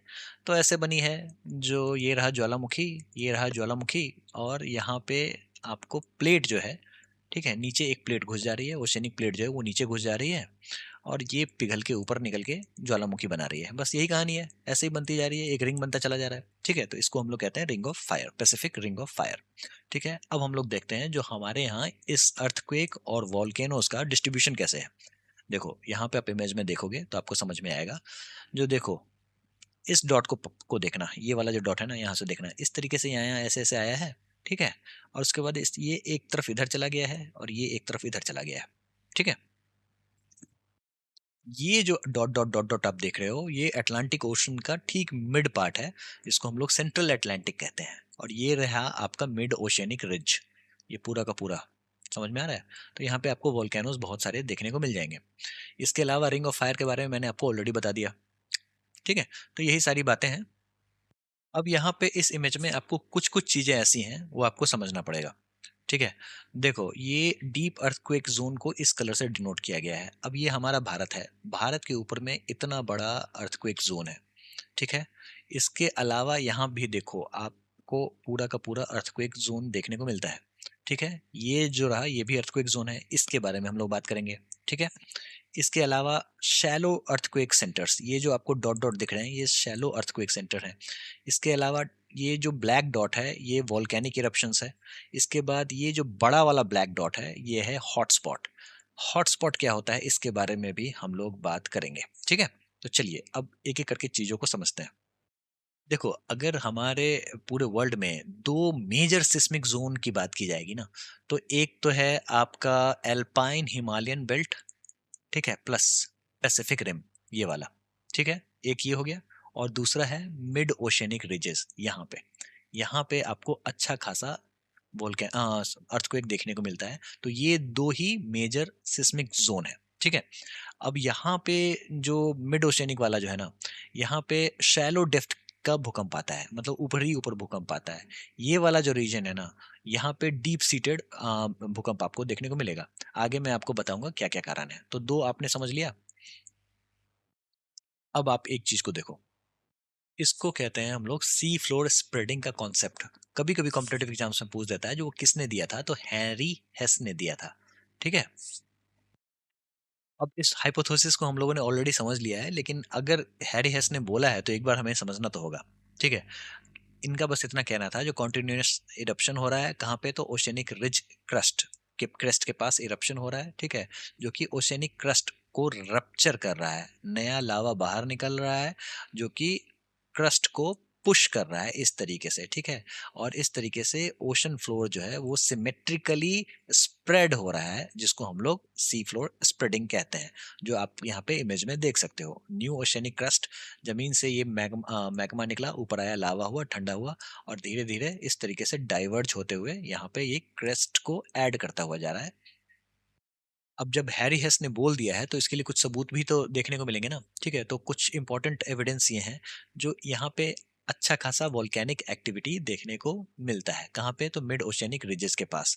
ठीक है, जो भी रॉक जो है उनकी प्रॉपर्टीज ऐसी है, जो आपको लेफ्ट साइड में जो रिज फॉर्मेशन है और राइट साइड में रिज फॉर्मेशन है, दोनों सिमिलर देखने को मिलता है। ठीक है, same age, same composition, same magnetic properties, यानी कि जो पोलैरिटी ये शो करेगा वो पोलैरिटी ये भी शो करेगा। इसका मतलब ये हुआ, जो मैग्मा ऐसे निकला और दोनों डायरेक्शन में ये फैल गया, एक ही समय का मैग्मा है तो दोनों में मैग्नेटिक पोलैरिटी भी सेम देखने को मिलेगी। फिर बाद का जो मैग्मा है उन दोनों में यहाँ पे सेम देखने को मिलेगा, यहाँ पे सेम देखने को मिलेगा। ठीक है, तो इस तरीके से ये रिज फॉर्मेशन होता जा रहा है। ठीक है, और ये जो रॉक होगा वो यंगर होगा, क्यों, क्योंकि अभी अभी तो जमीन से निकला है ना, तो ये यंगर रॉक होगा। ठीक है, और जो जो रॉक आपको दूर वाले हैं ये ओल्डर होंगे। तो इसका मतलब ये हुआ, जो इसका सेंट्रल पॉइंट ये रहा। ठीक है, तो यहाँ से रॉक निकल रहा है, और जैसे जैसे ये दूर होता जाएगा तो यहाँ पे ओल्ड होता चला जाएगा। हम लोगों ने ऑलरेडी देख लिया, जो ओशनिक जो रॉक्स होते हैं वो 200 मिलियन ईयर्स अगो के समय के होते हैं। कॉन्टिनेंटल रॉक्स जो होते हैं वो पुराने होते हैं, 3200 मिलियन ईयर्स के होते हैं। ठीक है, यानी कि ओशनिक जो होते हैं वो थिन सेडिमेंट होता है उनका। मैग्नेटिक पैटर्न भी हम लोगों ने ऑलरेडी समझ रखा है, लेकिन जब हैरी हेस ने बोल दिया है तो एक बार तो देखना पड़ेगा। इसके अलावा हम लोगों ने ट्रेंचेस का भी कॉन्सेप्ट समझा है। जहां पे ट्रेंचेस होंगे वहां पे होगा सबडक्शन। अब पृथ्वी पे अगर यहाँ पे सी फ्लोर स्प्रेड हो रहा है तो कहीं ना कहीं तो सबडक्शन भी तो होगा ना, अदरवाइज हमारी पृथ्वी फूल जाएगी, बहुत ज्यादा फूल जाएगी। तो इस तरीके से हम लोगों ने बैलेंस बना के रखा है, एक तरफ ओशन का स्प्रेडिंग हो रहा है और दूसरी तरफ इसका ये जो क्रस्ट बन रहा है उसका कंजम्पशन हो रहा है, वेस्ट का रिसाइकल हो रहा है। कहाँ पे, तो ट्रेंचेस के पास। अब दोस्तों बात कर लेते हैं सबसे modern theory, plate tectonics theory. इसके बाद हम लोग पढ़ेंगे जो हमारे इंडिया की जर्नी किस तरीके से यहाँ से ऐसे हुई। ठीक है, अब एक बार आप देख लो, प्लेट को देख लो, आपको समझना होगा। ठीक है, कॉम्पिटेटिव एग्जाम्स में कैसे सवाल पूछे जाते हैं एक बार मैं आपको बता देता हूँ। सबसे पहली बात ये पूछ देंगे, जो प्लेट टेक्टोनिक्स थ्योरी किसने दी थी। आपको बस एक ही बात याद रखनी है, जो ये एक आदमी का देन नहीं है, तीन चार आदमी ने मिलकर दिया था। कौन कौन, तो मैकेंजी, पार्कर, मॉर्गन। नाम अगर याद नहीं है तो कोई बात नहीं, बस आप इतना समझ लेना जी ये एक आदमी का देन नहीं है। इससे क्या होगा, आपका ऑप्शन एलिमिनेशन आसानी से हो जाएगा, क्योंकि बाकी लोग तो एक एक करके थे, जैसे वेजनर थे, हैरी हेस थे। ठीक है, तो यहाँ पे तो तीन आदमी मिलके काम ये कर रहे हैं। बाद में जेटी विल्सन चौथे आदमी ने भी कंट्रीब्यूट किया था, और इस तरीके से प्लेट टेक्टोनिक्स थ्योरी सामने आई थी। थ्योरी ये कहती है, जो हमारा जो लिथोस्फेयर है ना, लिथोस्फेयर आपको समझ में आया क्या है, ऊपर का क्रस्ट प्लस अपर मेंटल, याद आ रहा है कुछ, ये जो है इस ये 7 मेजर और कुछ माइनर प्लेट से मिलकर बना हुआ है, ठीक है। प्लेट्स होते क्या हैं? प्लेट्स होते हैं massive irregular slab of solid rock. किस चीज का बना हुआ है? तो कॉन्टिनेंटल प्लस ओशेनिक लिथोस्फेयर, ठीक है। प्लेट कैसे मूव करते हैं? तो हॉरिजॉन्टली मूव करते हैं over the asthenosphere as rigid units. ये सिंपल ऐसा है, जो दूध के ऊपर में जो मलाई जम जाती है ना, मान लो उसके ऊपर में क्रैक आ गया, ठीक है, और नीचे से कन्वेक्शन, दूध गर्म हो रहा है, तो ये मलाई जो है वो आपको दिखाएगी, जो यहाँ पे मलाई जो है वो एक तरफ मूव हो रही है, ड्रिफ्ट अपार्ट हो रही है, और बीच में आपको बुलबुला दिखेगा दूध का, जो कि एक तरीके से मैग्मा बाहर आता हुआ दिखेगा। सिमिलर है, ऐसा ही हिसाब किताब है। अब लिथोस्फेयर के बारे में एक बात समझ लो, जो ओशनिक लिथोस्फेयर जो होता है ना, वो 5 से 100 किलोमीटर थिक होता है, ऑलरेडी पिछले लेक्चर में हम लोगों ने पढ़ लिया था। कॉन्टिनेंटल लिथोस्फीयर जो होता है वो 200 किलोमीटर थिक होता है, और ये जो थिकनेस है ना वो बहुत ही ज़्यादा इंपॉर्टेंट है, ठीक है। तो एक बात आपको समझना होगा, जो हमारा जो क्रस्ट है ना, ऊपर का जो क्रस्ट है, ठीक है, कॉन्टिनेंटल क्रस्ट जो है, इसकी डेंसिटी जो है वो कम है, कितनी है? 2.7, ठीक है। और ओशेनिक क्रस्ट जो है उसकी डेंसिटी कितनी है? तो ज़्यादा है, 3। यही कारण है जो ओशेनिक क्रस्ट जो है वो अंदर घुसता है, सबडक्ट होता है, और कॉन्टिनेंटल क्रस्ट जो है वो नहीं सबडक्ट होता है, ठीक है। तो इसका मतलब ये हुआ, जो कॉन्टिनेंटल क्रस्ट होगा वो पुराना होगा, अराउंड 3200 मिलियन ईयर्स अगो, अभी हम लोगों ने देखा।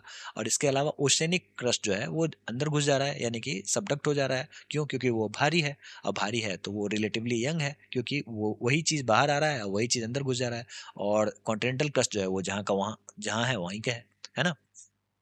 तो क्या इसका मतलब ये हुआ, जो सिर्फ ओशेनिक क्रस्ट का ही सबडक्शन होता है, कॉन्टिनेंटल क्रस्ट का नहीं होता है? ऐसा बिल्कुल नहीं है। जहाँ पे दो कॉन्टिनेंटल क्रस्ट टकराते हैं ना, दो कॉन्टिनेंटल प्लेट टकराएंगे ना, तो वहाँ पे एक कॉन्टिनेंटल प्लेट तो नीचे जाएगा, जमीन के नीचे जाएगा, जिसके बारे में हम लोग आगे डिस्कस करेंगे, ठीक है। अब आप यहाँ पे देखो, मैं आपको बता देता हूँ कैसे कैसे कौन कौन से बड़े बड़े प्लेट हैं जो आपके कॉम्पिटेटिव एग्जाम्स के लिए इंपॉर्टेंट है। अब देखो यहाँ पे कैटेगराइजेशन प्लेट टेक्टोनिक्स में जो है ना वो दो तरीके का है, एक तो है कॉन्टिनेंटल प्लेट और दूसरा है ओशियनिक प्लेट। अब जहाँ पे ज्यादा लैंड मास होगा उसको हम लोग कहेंगे continental plate, for example Eurasian plate, ठीक है। अब जहाँ पे ज्यादा ओशन आपको देखने को मिलेगा उसको हम लोग कहेंगे ओशियनिक प्लेट, जैसे पैसिफिक प्लेट। क्लियर है? तो यानी कि आपको प्लेट पे कॉन्टिनेंट और ओशन दोनों देखने को मिलेंगे, लेकिन ये नाम ओशियनिक और कॉन्टिनेंटल इस बेसिस पे होगा जहाँ पे ज्यादा क्या है, या तो लैंड मास ज्यादा है या फिर ओशन ज्यादा है। क्लियर? एक बात समझ में आ गई? शुरुआत करते हैं हम लोग एंटार्क्टिक प्लेट से। देख लो कितना बड़ा प्लेट है, एंटार्क्टिका सिर्फ इतना ही बड़ा है, इसके ठीक ऊपर में सदर्न ओशन है, लेकिन ये प्लेट देखो कितना बड़ा है।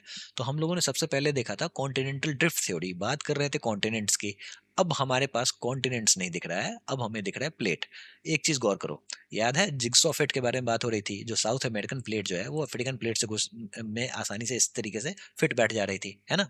लेकिन अब यहाँ पे देखो क्या है, यहाँ पे ये प्लेट है, और ये प्लेट का जो शेप है ये थोड़ा सा सिमिलर है, दिख रहा है आपको? ये जो गैप है वो इधर भी है, ठीक है। और यहाँ पे ये जो निकला हुआ इलाका है वो साउथ अमेरिकन, ब्राजील के पास में भी सेम है। यही कारण है जो ये सिमिलर नजर आता है। तो फिर कॉन्टिनेंटल ड्रिफ्ट नहीं हो रहे हैं, ये सारा का सारा प्लेट का खेल है, समझ में आया? अब यहाँ पे कॉन्टिनेंटल प्लेट, ठीक है, ये ओशियनिक प्लेट, ठीक है, और ये जो कॉन्टिनेंट का शेप है वो दोनों थोड़ा सा सिमिलर है, और यहीं से रायता फैला था। यही कारण है जो लोग कॉन्टिनेंट पे ही टिके रह गए थे, ओशन को देखा ही नहीं था। ये तो हम लोगों ने बाद में देखा, जब मैरी थारप ने बताया, जो भाई ओशन को जाके देखो तुम, जो चीजें तब आपको समझ में आएंगी। फिर ये रहा आपका नॉर्थ अमेरिकन प्लेट, ठीक है। फिर नीचे आ जाओ, ये है साउथ अमेरिकन प्लेट, ये रहा छोटा सा Caribbean plate, Cocos plate, नाजका plate, बाद में बताऊंगा इन सभी के बारे में, ठीक है। कौन कौन इंपॉर्टेंट है वो भी बताऊंगा। स्कॉटिया प्लेट बहुत इंपॉर्टेंट है, पूछ देते हैं कभी कभी। African plate, Somali plate, Arabian plate, Indian plate, Australian plate, Philippine plate, और भी प्लेट हैं बहुत सारे, कुछ कुछ छोटे छोटे प्लेट्स भी हैं। मेजर वाले कौन कौन है? तो एंटार्क्टिक हैं, ठीक है, उसके बाद नॉर्थ अमेरिकन प्लेट है, साउथ अमेरिकन प्लेट हो गए, उसका पैसिफिक प्लेट, बहुत बड़ा ओशन, लार्जेस्ट प्लेट है ये, ठीक है, ओशन वाला जो है सबसे बड़ा प्लेट है। इस साइड से लेके इस साइड जितना बड़ा पैसिफिक ओशन है उस तरीके का है वो, इतना बड़ा है, ठीक है। उसके बाद इंडिया, ऑस्ट्रेलिया, न्यूजीलैंड का ये वाला पूरा प्लेट हो गया, ठीक है। कभी कभी इस दोनों को एक साथ काउंट कर लेते हैं। उसके बाद अफ्रीकन प्लेट और यूरेशियन प्लेट, ये सबसे बड़े वाले प्लेट हैं, बाकी सारे के सारे छोटे वाले प्लेट हैं, ठीक है। यही सारी चीजें यहाँ पे लिखी गई हैं। अब यहाँ पे एक और चीज समझो, छोटे वाले प्लेट, कॉम्पिटिटिव एग्जाम्स में छोटे वाले से ज़्यादा सवाल आता है। सबसे पहला सवाल आपके पास तो ये आ जाएगा, जो इंडियन प्लेट जो है वो किससे घुस रहा है, तो यूरेशियन प्लेट से घुस रहा है। क्वेश्चन नंबर वन, बस इतना आप समझ लो, ठीक है। इसके अलावा अरेबियन प्लेट जो है ये अपने आप में, सऊदी अरेबिया जो वाला जो इलाका है ना, ये अपने आप में प्लेट है, ठीक है, अपने आप में ये कंट्री है, अपने आप में जगह है, अपने आप में ये अपने आप में प्लेट है। अब जो कॉम्पिटेटिव एग्जाम्स में पूछते हैं उसके बारे में बात कर लेते हैं। सवाल आता है कोकोस प्लेट से, ठीक है। तो कोकोस प्लेट कैसे लिखेंगे, सीपी, ठीक है। आपको बस याद रखना है C for Central America, P for Pacific Ocean. ऐसे अगर आप लिख लिख के याद कर लोगे तो आपका काम बन जाएगा, ठीक है। आ जाओ नाजका प्लेट के बारे में, कहाँ पे है, तो साउथ अमेरिका के पास है, ठीक है। और ये पूछ देते हैं जो नाजका प्लेट जो है वो किसके बीच में है, तो साउथ अमेरिका और पैसिफिक के बीच में है। कैसे याद रखोगे, तो इसके लिए आपको नाजकाज के बारे में पता होना चाहिए। ये अपने आप में एक सिविलाइजेशन थी उस समय में, जिसको इनकाज कहते थे, ठीक है। अब कैसे याद रखोगे, बस समझ लो जो नाजका जो है ना वो साउथ अमेरिका के लोग हुआ करते थे पहले, जैसे हमारे यहाँ इंडस वैली सिविलाइजेशन है ना, उसी तरीके से वहाँ पे नाजकाज हुआ करते थे। और इनकी एक करतूत ये थी, जो ये लोग अपने स्कल पे एक तरीके की पट्टी बांधते थे, और इससे क्या होता था, जो इनका स्कल जो था वो इस तरीके से इलोंगेटेड हो जाता था, ठीक है। इस तरीके का इनका स्कल हो जाता था। आप गूगल करोगे तो आपको मिलेगा, आप नाज़का स्कल लिखना, आपको चीजें समझ में आ जाएंगी, ठीक है। तो इस तरीके से आप ये समझ लेना, जो ये साउथ अमेरिका के पास में है नाज़का, इसलिए नाज़का प्लेट, ठीक है, जो कि पैसिफिक प्लेट के बीच में है। एक दो बार मैप देखोगे तो चीजें समझ में आ जाएंगी। स्कॉटिया भी यहाँ पे है, ठीक है, इससे आप इसको लिंक करके भी याद कर लेना, ठीक है। बस यहीं से ज्यादा सवाल पूछे जाते हैं, क्लियर है। तो यहाँ पे मैंने सारे जो इंपॉर्टेंट वाले माइनर प्लेट्स हैं वो दे दिए हैं, एक बार आप इसको पढ़ लेना, काम आपका हो जाएगा। अब ये जो कॉन्टिन्यूअस प्लेट मूवमेंट हो रहा है ना, वो अब ये बताता है जो आपका कॉन्टिनेंट का जो ड्रिफ्ट हुआ है, वो आगे चल के भी अपने शेप में आएगा, जिसके बारे में हम लोग आगे डिस्कस करेंगे। तो एक बात हमने समझ ली, जो वेजनर साहब कह रहे थे जो कॉन्टिनेंट्स ड्रिफ्ट कर रहा है, ये कॉन्टिनेंट्स के ड्रिफ्ट ड्रिफ्ट के कारण नहीं हो रहा है, ये प्लेट का मूवमेंट हो रहा है, उसके कारण ये चीजें हो रही हैं। और कॉन्टिनेंट्स जो है वो प्लेट का ही पार्ट है, और जब जब ये प्लेट मूव करेगी तो कॉन्टिनेंट्स हमें मूव करता हुआ दिखेगा। चलिए एक सवाल है उसको ले लेते हैं। The theory that states pieces of earth crust are in constant slow motion driven by movement in the mantle is called.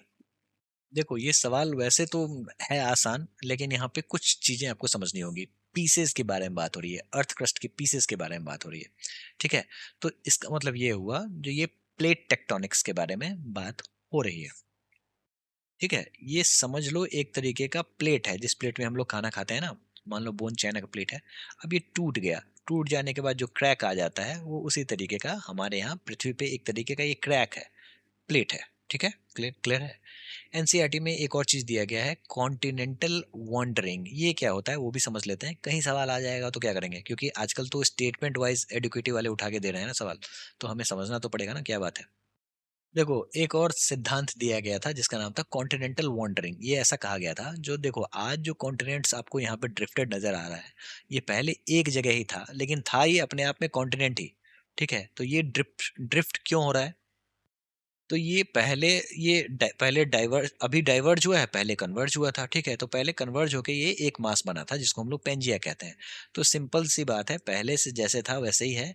ये एक बार कन्वर्ज होता है फिर डाइवर्ज होता है। अब इसको कैसे हम लोग रीड करते हैं, तो पैलियो मैग्नेटिक डेटा से रीड करते हैं। पैलियो का मतलब हो गया ओल्ड, और मैग्नेटिक डेटा मतलब पुराने मैग्नेटिक डेटा को डिटरमाइन करके हम लोग पता लगाते हैं जो पहले लैंड मास का पोजीशन क्या हुआ करता था। अब इसका एग्जांपल दिया गया है एनसीईआरटी में, जो Indian subcontinent tracking determined using rocks from Nagpur area. सबसे इंपॉर्टेंट पॉइंट यही है, बाकी और कुछ समझने की जरूरत नहीं है। अब इंडियन सब कॉन्टिनेंट का मूवमेंट कैसे हुआ, तो फिर हम लोग ने नागपुर के रॉक को लिया और वहां से स्टडी करके पता लगा रहे हैं जो भाई ये कॉन्टिनेंटल वेंडरिंग कैसे हो रहा है, बस इतना ही बात है। Back to plate tectonics. देखो तीन तरीके की प्लेट बाउंड्रीज होती हैं, सबसे इंपॉर्टेंट पॉइंट प्लेट टेक्टोनिक्स का अभी आपको देखने को मिलेगा, ठीक है। एक होता है डाइवर्जेंट बाउंड्री, ये मतलब बिल्डर्स हैं, यहाँ पे चीजों का निर्माण होगा। सिंपल सी बात है, जो कहानी हम लोगों ने पढ़ी थी मिड ओशियनिक रिज में, वही चीज है, ठीक है। नीचे से आपको मेंटल जो है वो पुश करता है, यहाँ से लावा बाहर आता है, ठंडा होता है, सॉलिडिफाई होता है, और धीरे धीरे ये जो है वो डाइवर्ज होते जाता है इस तरीके से, और ये एक तरीके से सी फ्लोर को बिल्ड कर रहा है, तो यानी कि बिल्डिंग का काम ये कर रहा है। अब यहाँ पे आपको क्या क्या देखने को मिलेगा, तो यहाँ पे अंडर वाटर माउंटेन चेन्स देखने को मिलेंगे, ठीक है। इसके अलावा आपको फिशर वॉल्केनोज देखने को मिलेंगे और जेंटल बेसाल्टिक लावा का फ्लो देखने को मिलेगा। और यहाँ पे जो भूकंप आते हैं वो वीक होते हैं, शैलो होते हैं। कहाँ की बात कर रहा हूँ मैं, तो mid Atlantic ridge, east African rift की बात कर रहा हूँ, ठीक है। तब यहाँ पे एग्जाम्पल देखो, मिड अटलांटिक रिज, इसका मतलब ये हुआ जो सारा खेल ओशन में चल रहा है। ईस्ट अफ्रीकन रिफ्ट, यहाँ पे सारा खेल जो है वो कॉन्टिनेंट में चल रहा है, ठीक है। तो इसका मतलब क्या हुआ, तो फिर आप यहाँ पे रिफ्ट को समझो। अगर ये समंदर में इस तरीके से ये रिफ्ट बना रहा है, ठीक है, तो ये पानी का विस्तार होगा। क्यों? क्योंकि यहाँ पे चीजें डाइवर्ज हो रही हैं, है ना, तो ये रिफ्ट एक दूसरे से दूर जाएगा। अब यही चीज आपको यहाँ पे अफ्रीका में जमीन पे देखने को मिलता है, ठीक है। ये एक तरीके का फॉल्ट डेवलप हुआ है, यहाँ पे आप देख सकते हैं। ये जो आप इमेज देख रहे हो ना, ये है अफ्रीका का रिफ्ट वैली। ये अफ्रीका एक पार्ट नहीं है। चलिए वापस चलते हैं उस प्लेट पे, तब आपको चीजें समझ में आएंगी। देखो, अफ्रीका आपको ये दिख रहा है, ये है अफ्रीका, लेकिन अफ्रीका यहाँ पे दो प्लेट से बना हुआ है। एक है सोमाली प्लेट, एक है अफ्रीकन प्लेट, समझ में आ रहा है। और ये दोनों का दोनों अफ्रीका ही का ही हिस्सा है। अब यहाँ पे डाइवर्जेंट बाउंड्री है, चीजें डाइवर्ज हो रही हैं, ठीक है। तो इस बीच में आपको इस तरीके का रिफ्ट क्रिएट हो रहा है, जो दिन ब दिन बढ़ता ही चला जा रहा है। जो आने वाला समय ऐसा आएगा, जो ये वाला जो सोमाली प्लेट है वो पूरी तरीके से अफ्रीका से अलग हो जाएगा। समझ में आया? ये पूरी कहानी हम लोग इसलिए पढ़ रहे हैं ताकि एक बात आपको समझ में आ जाए। जो ये डाइवर्जेंट बाउंड्रीज जो होते हैं ना, वो मिड अटलांटिक रिज तो बनाते ही बनाते हैं, इसके अलावा रिफ्ट वैली भी बनाते हैं। क्लियर है? अब चलिए, अब हम लोग कन्वर्जेंट बाउंड्रीज के बारे में बात कर लेते हैं। इसको हम लोग द डिस्ट्रॉयर्स कहते हैं। क्यों? क्योंकि यहाँ पे चीजें डिस्ट्रॉय होती हैं। अब ऐसा है, जो चीजें पृथ्वी से निकली हैं वो पृथ्वी में वापस में समाएगी, ठीक है। और इसी को हम लोग कन्वेक्शन साइकिल के रूप में ऑलरेडी समझ रखा है हमने। जो ओशियनिक प्लेट जो है वो अंदर घुसेगी जमीन में, फिर से घुसेगी, और ये पिघलेगी, और पिघल के फिर से ऊपर आएगी, और यहाँ पे ये वॉल्केनोज का निर्माण करेगी। अब जहां पे घुसेगी इसको हम लोग कहेंगे कन्वर्जेंट बाउंड्रीज, ठीक है। यहाँ पे एक चीज आपको समझना होगा बेनियॉफ जोन के बारे में। यहाँ पे हाई वोल्केनिक एक्टिविटी देखने को मिलता है, और ये बात एनसीईआरटी में मेंशन्ड है, इसीलिए आपको पता होना चाहिए, ठीक है। कभी कभी अगर स्टेटमेंट बना के पूछ देंगे जो बेनियॉफ जोन में क्या देखने को मिलता है, कहाँ पे है, ठीक है। तो देखो, ये जो ओशेनिक लिथोस्फेयर है ना, ओशेनिक प्लेट है, जहाँ पे ये घुस गई, मेंटल में घुस गई, तो ये वाला जो इलाका है इसको हम लोग बेनियॉफ जोन कहते हैं, ठीक है। अब ये जो सब कन्वर्जन है, ठीक है, ये तीन तरीके का है। एक तो है ओशेनिक कॉन्टिनेंटल कन्वर्जन, यानी कि एक तरफ से रहेगा आपका ओशेनिक प्लेट और दूसरी तरफ कॉन्टिनेंटल प्लेट। तो इस केस में ओशेनिक प्लेट ही अंदर घुसेगा। क्यों? क्योंकि इसकी डेंसिटी ज़्यादा है। ये पतला दुबला है लेकिन डेंसिटी ज़्यादा है, भारी है। और ओशेनिक कॉन्टिनेंटल क्रस्ट जो है वो हल्का है, ठीक है, ग्रेनाइट का बना हुआ है, ये बसाल्ट का बना हुआ है। नीचे में गब्रो है, मतलब ये एक तरीके का रॉक है जो भारी होता है, तो ये अंदर घुस जाएगा। समझ में आया? तो ये हो गया ओशेनिक कॉन्टिनेंटल। फिर आता है ओशेनिक ओशेनिक, यानी कि दोनों ओशेनिक ओशेनिक प्लेट रहेंगे, ठीक है। ये इसमें से एक प्लेट घुस जाएगा जो भारी होगा। फिर आता है कॉन्टिनेंटल कॉन्टिनेंटल, यानी कि दोनों प्लेट कॉन्टिनेंटल होंगे। अब इन सभी चीजों से कुछ न कुछ बनेगा, जो हमें पढ़ना है एग्जामिनेशन पॉइंट ऑफ व्यू से, वो इंपॉर्टेंट है। चलिए समझते हैं क्या क्या है।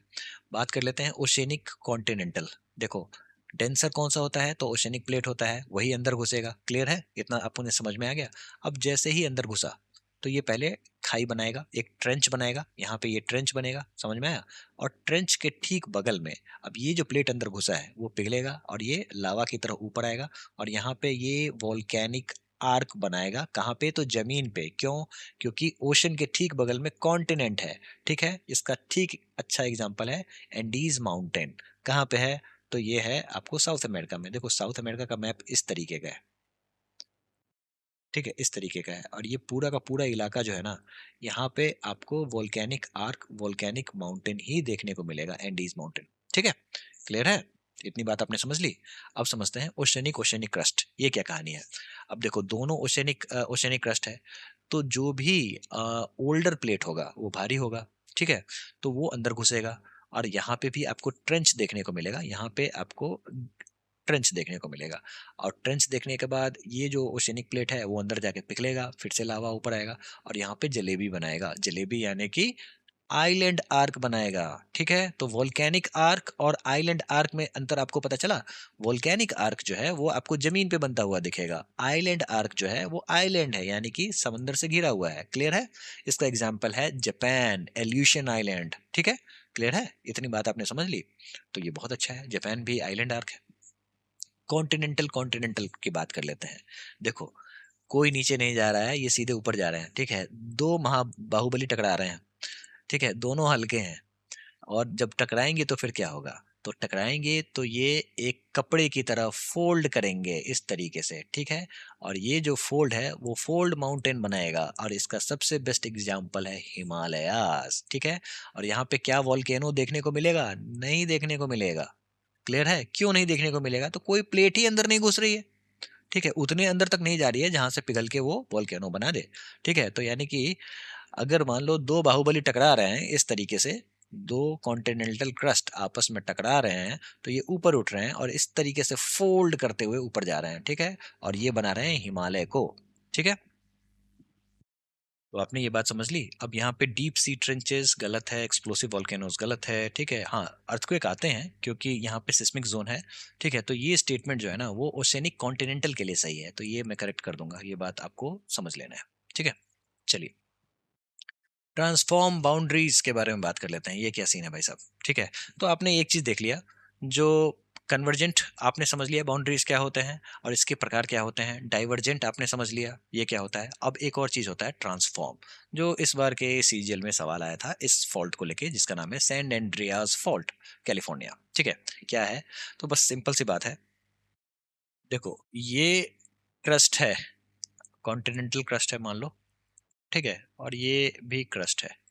अब ये जो दोनों क्रस्ट हैं, ये ना इसके अंदर जा रहे हैं ना इसके अंदर सबडक्ट कर रहे हैं। ठीक है, ये आपस में इस तरीके से आपको रगड़ रहे हैं एक दूसरे को। ठीक है, तो यानी कि यहाँ पे सिर्फ फ्रिक्शन देखने को मिलेगा, एक दूसरे के परपेंडिकुलर ये लोग आपको फॉल्ट क्रिएट कर रहे हैं, बस एक दूसरे को रगड़ रहे हैं और यहाँ पे अच्छा खासा अर्थक्वेक देखने को मिलता है।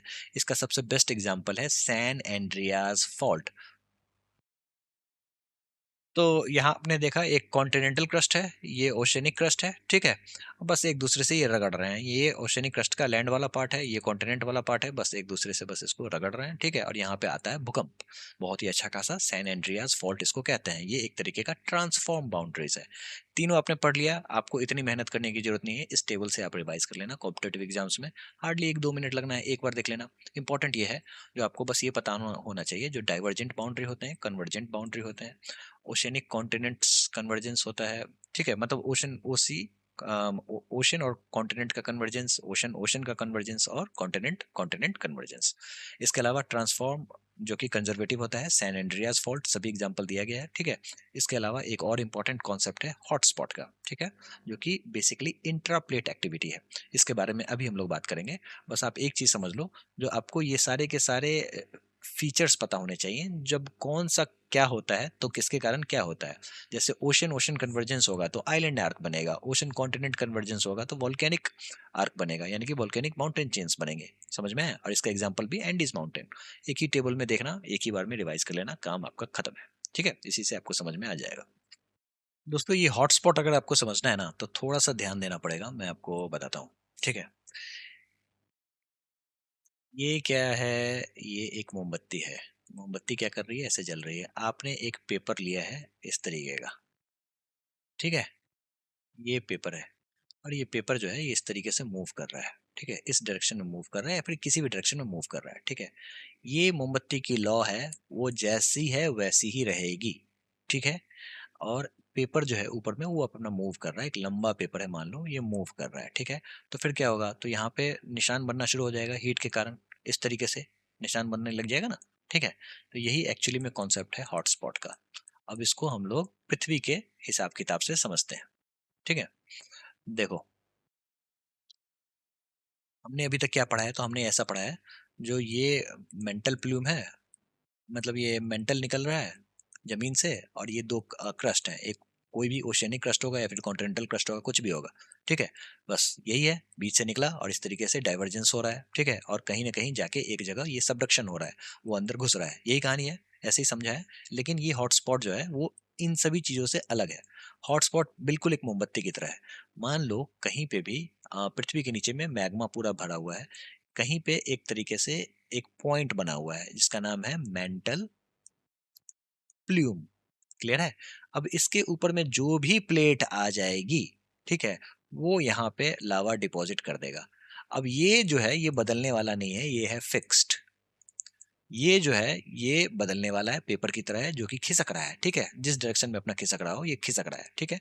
तो यानी कि ये आपको जहां भी इसके ऊपर में जो भी लैंड मास आएगा वहां पे लावा इकट्ठा होता चला जाएगा, और ये लैंड मास जो है वो कन्वेयर बेल्ट की तरह आगे बढ़ता हुआ आपको नजर में आएगा।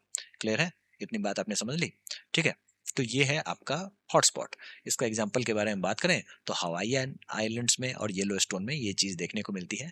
और अभी जब मैं आपको डेक्कन ट्रैप के बारे में समझाऊंगा, ठीक है, जो किस तरीके से हमारे यहाँ डेक्कन ट्रैप में काली मिट्टी कहाँ से आई, ठीक है, तो ये इसी कॉन्सेप्ट से आई है, हॉटस्पॉट के कॉन्सेप्ट से आई है, ठीक है, जो कि बेसिकली इंट्रा प्लेट एक्टिविटी है, दो प्लेट के कारण नहीं है, ये एक ही प्लेट पे ये सारी चीजें हो रही हैं, नीचे से मेंटल प्ल्यूम जो है ये ऊपर में लावा डिपॉजिट कर रहा है। अब एक और कॉन्सेप्ट पढ़ लो, राइज ऑफ प्लेट मूवमेंट, कहाँ से सवाल पूछते हैं वो भी मैं आपको बता देता हूँ। हम लोग कैसे पता करते हैं जब प्लेट मूव हो रही है? तो फिर हमने देखा, जो जब ये मिड ओशियनिक रिजेस जो होती हैं इस तरीके से जो रिज बन रही हैं, ठीक है, तो अगर इसका मैग्नेटिक पोलैरिटी इसका मैग्नेटिक पोलैरिटी सेम है तो हम लोग ये कहेंगे जो ये दोनों एक ही समय में तैयार हुई थी, ठीक है। और सिमिलरली अगर इसका सेम है इसका सेम है तो कहेंगे ये दोनों एक ही समय में तैयार हुई थी। क्यों? क्योंकि जो लावा का डिपोजिशन है वो सिमेट्रिकली दोनों साइड में हो रहा है। क्लियर है? इतनी बात आपने समझ ली?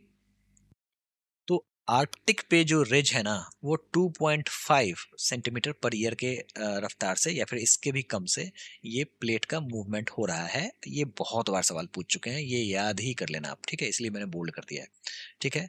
फास्ट कहाँ पे है? तो ईस्ट पैसिफिक में ये अच्छा खासा फास्ट है।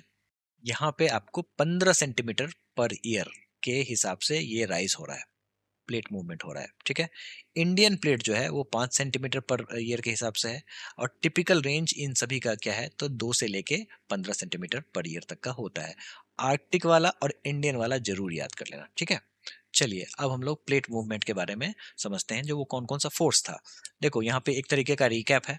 हम लोगों ने देखा था वेजनर, वेजनर ने बताया जो भाई साहब उसके हिसाब से कॉन्टिनेंट जो है वो ड्रिफ्ट हो रहा है, उसके हिसाब से अंदर में कुछ खेल नहीं हो रहा है, पृथ्वी के अंदर में खेल नहीं हो रहा है, तो उसके हिसाब से वेजनर के हिसाब से अर्थ सॉलिड है, मोशनलेस है।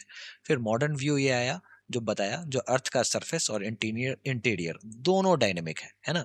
इसके बाद आर्थर होम्स ने हमें कन्वेक्शन सेल मॉडल के बारे में बताया, जो बताया जो ये मेंटल का जो हीट है ना, ठीक है, वही राइज स्प्रेड और कूल हो रहा है और सिंक हो रहा है, और इस तरीके से ये एक साइकिल चलता है, ठीक है, जिसको हम लोग कन्वेक्शन सेल साइकिल कहते हैं, ठीक है। हीट कहाँ से आ रहा है मेंटल के पास? तो दो जगह से आ रहा है। एक तो रेडियो एक्टिव डीके के कारण, ठीक है, और इसके अलावा रेसिडुअल हीट जो कि अर्थ के फॉर्मेशन के समय में ही जो मिला था हमें, जो हीट हम लोगों को मिला था, उसी से ये आपको कन्वेक्शन सेल साइकिल चल रहा होता है। क्लियर है? इसके अलावा ड्राइविंग फोर्स के बारे में बात करें तो ये कन्वेयर बेल्ट जो है वो आपको एथेनोस्फेयर के के पास हो रहा है, ये मेंटल का ये राइज। कन्वेयर बेल्ट शायद आपको पता होगा, मैं जगह जगह कन्वेयर बेल्ट वर्ड का इस्तेमाल कर रहा हूँ। जब आप एयरपोर्ट पे जाते हो तो सामान लेने के लिए जब आप जाओगे ना, जब आप फ्लाइट से चढ़ के फिर वापस आप सामान लेने जाओगे, तो एक तरीके का बेल्ट होता है इस तरीके का राउंड जो गोल गोल घूम रहा होता है ना, और इस पे आपका सामान लोडेड रहता है, ठीक है, तो ये इसको हम लोग कहते हैं कन्वेयर बेल्ट। ठीक है, आप बस यहीं खड़े रहो, चीजें ऑटोमेटिकली आपसे पिक, आप यहाँ पे सामान आ जाएगा, आप पिक कर लो, वही बात है। तो ये जो कन्वेयर बेल्ट बना हुआ है हमारा अर्थ, ये एथनोस्फेयर जो है ना वहां से चीजें बाहर आ रही हैं। क्लियर है? यही सोर्स है। इसके अलावा ये कन्वेक्शन सेल का जो थ्योरी है वो आर्थर होम्स ने दिया था, बाद में सी फ्लोर स्प्रेडिंग का थ्योरी हैरी हेस ने दिया था। दोस्तों अब बात कर लेते हैं हमारे अपने प्यारे भारत की। देखो ये है यूरेशियन प्लेट, ये है भारत, ठीक है। हमारे भारत ने नॉर्थवर्ड जर्नी की है और तब जाके इसने यूरेशियन प्लेट को धक्का मारा है और यहाँ पे हिमालय का फॉर्मेशन हुआ है, ठीक है।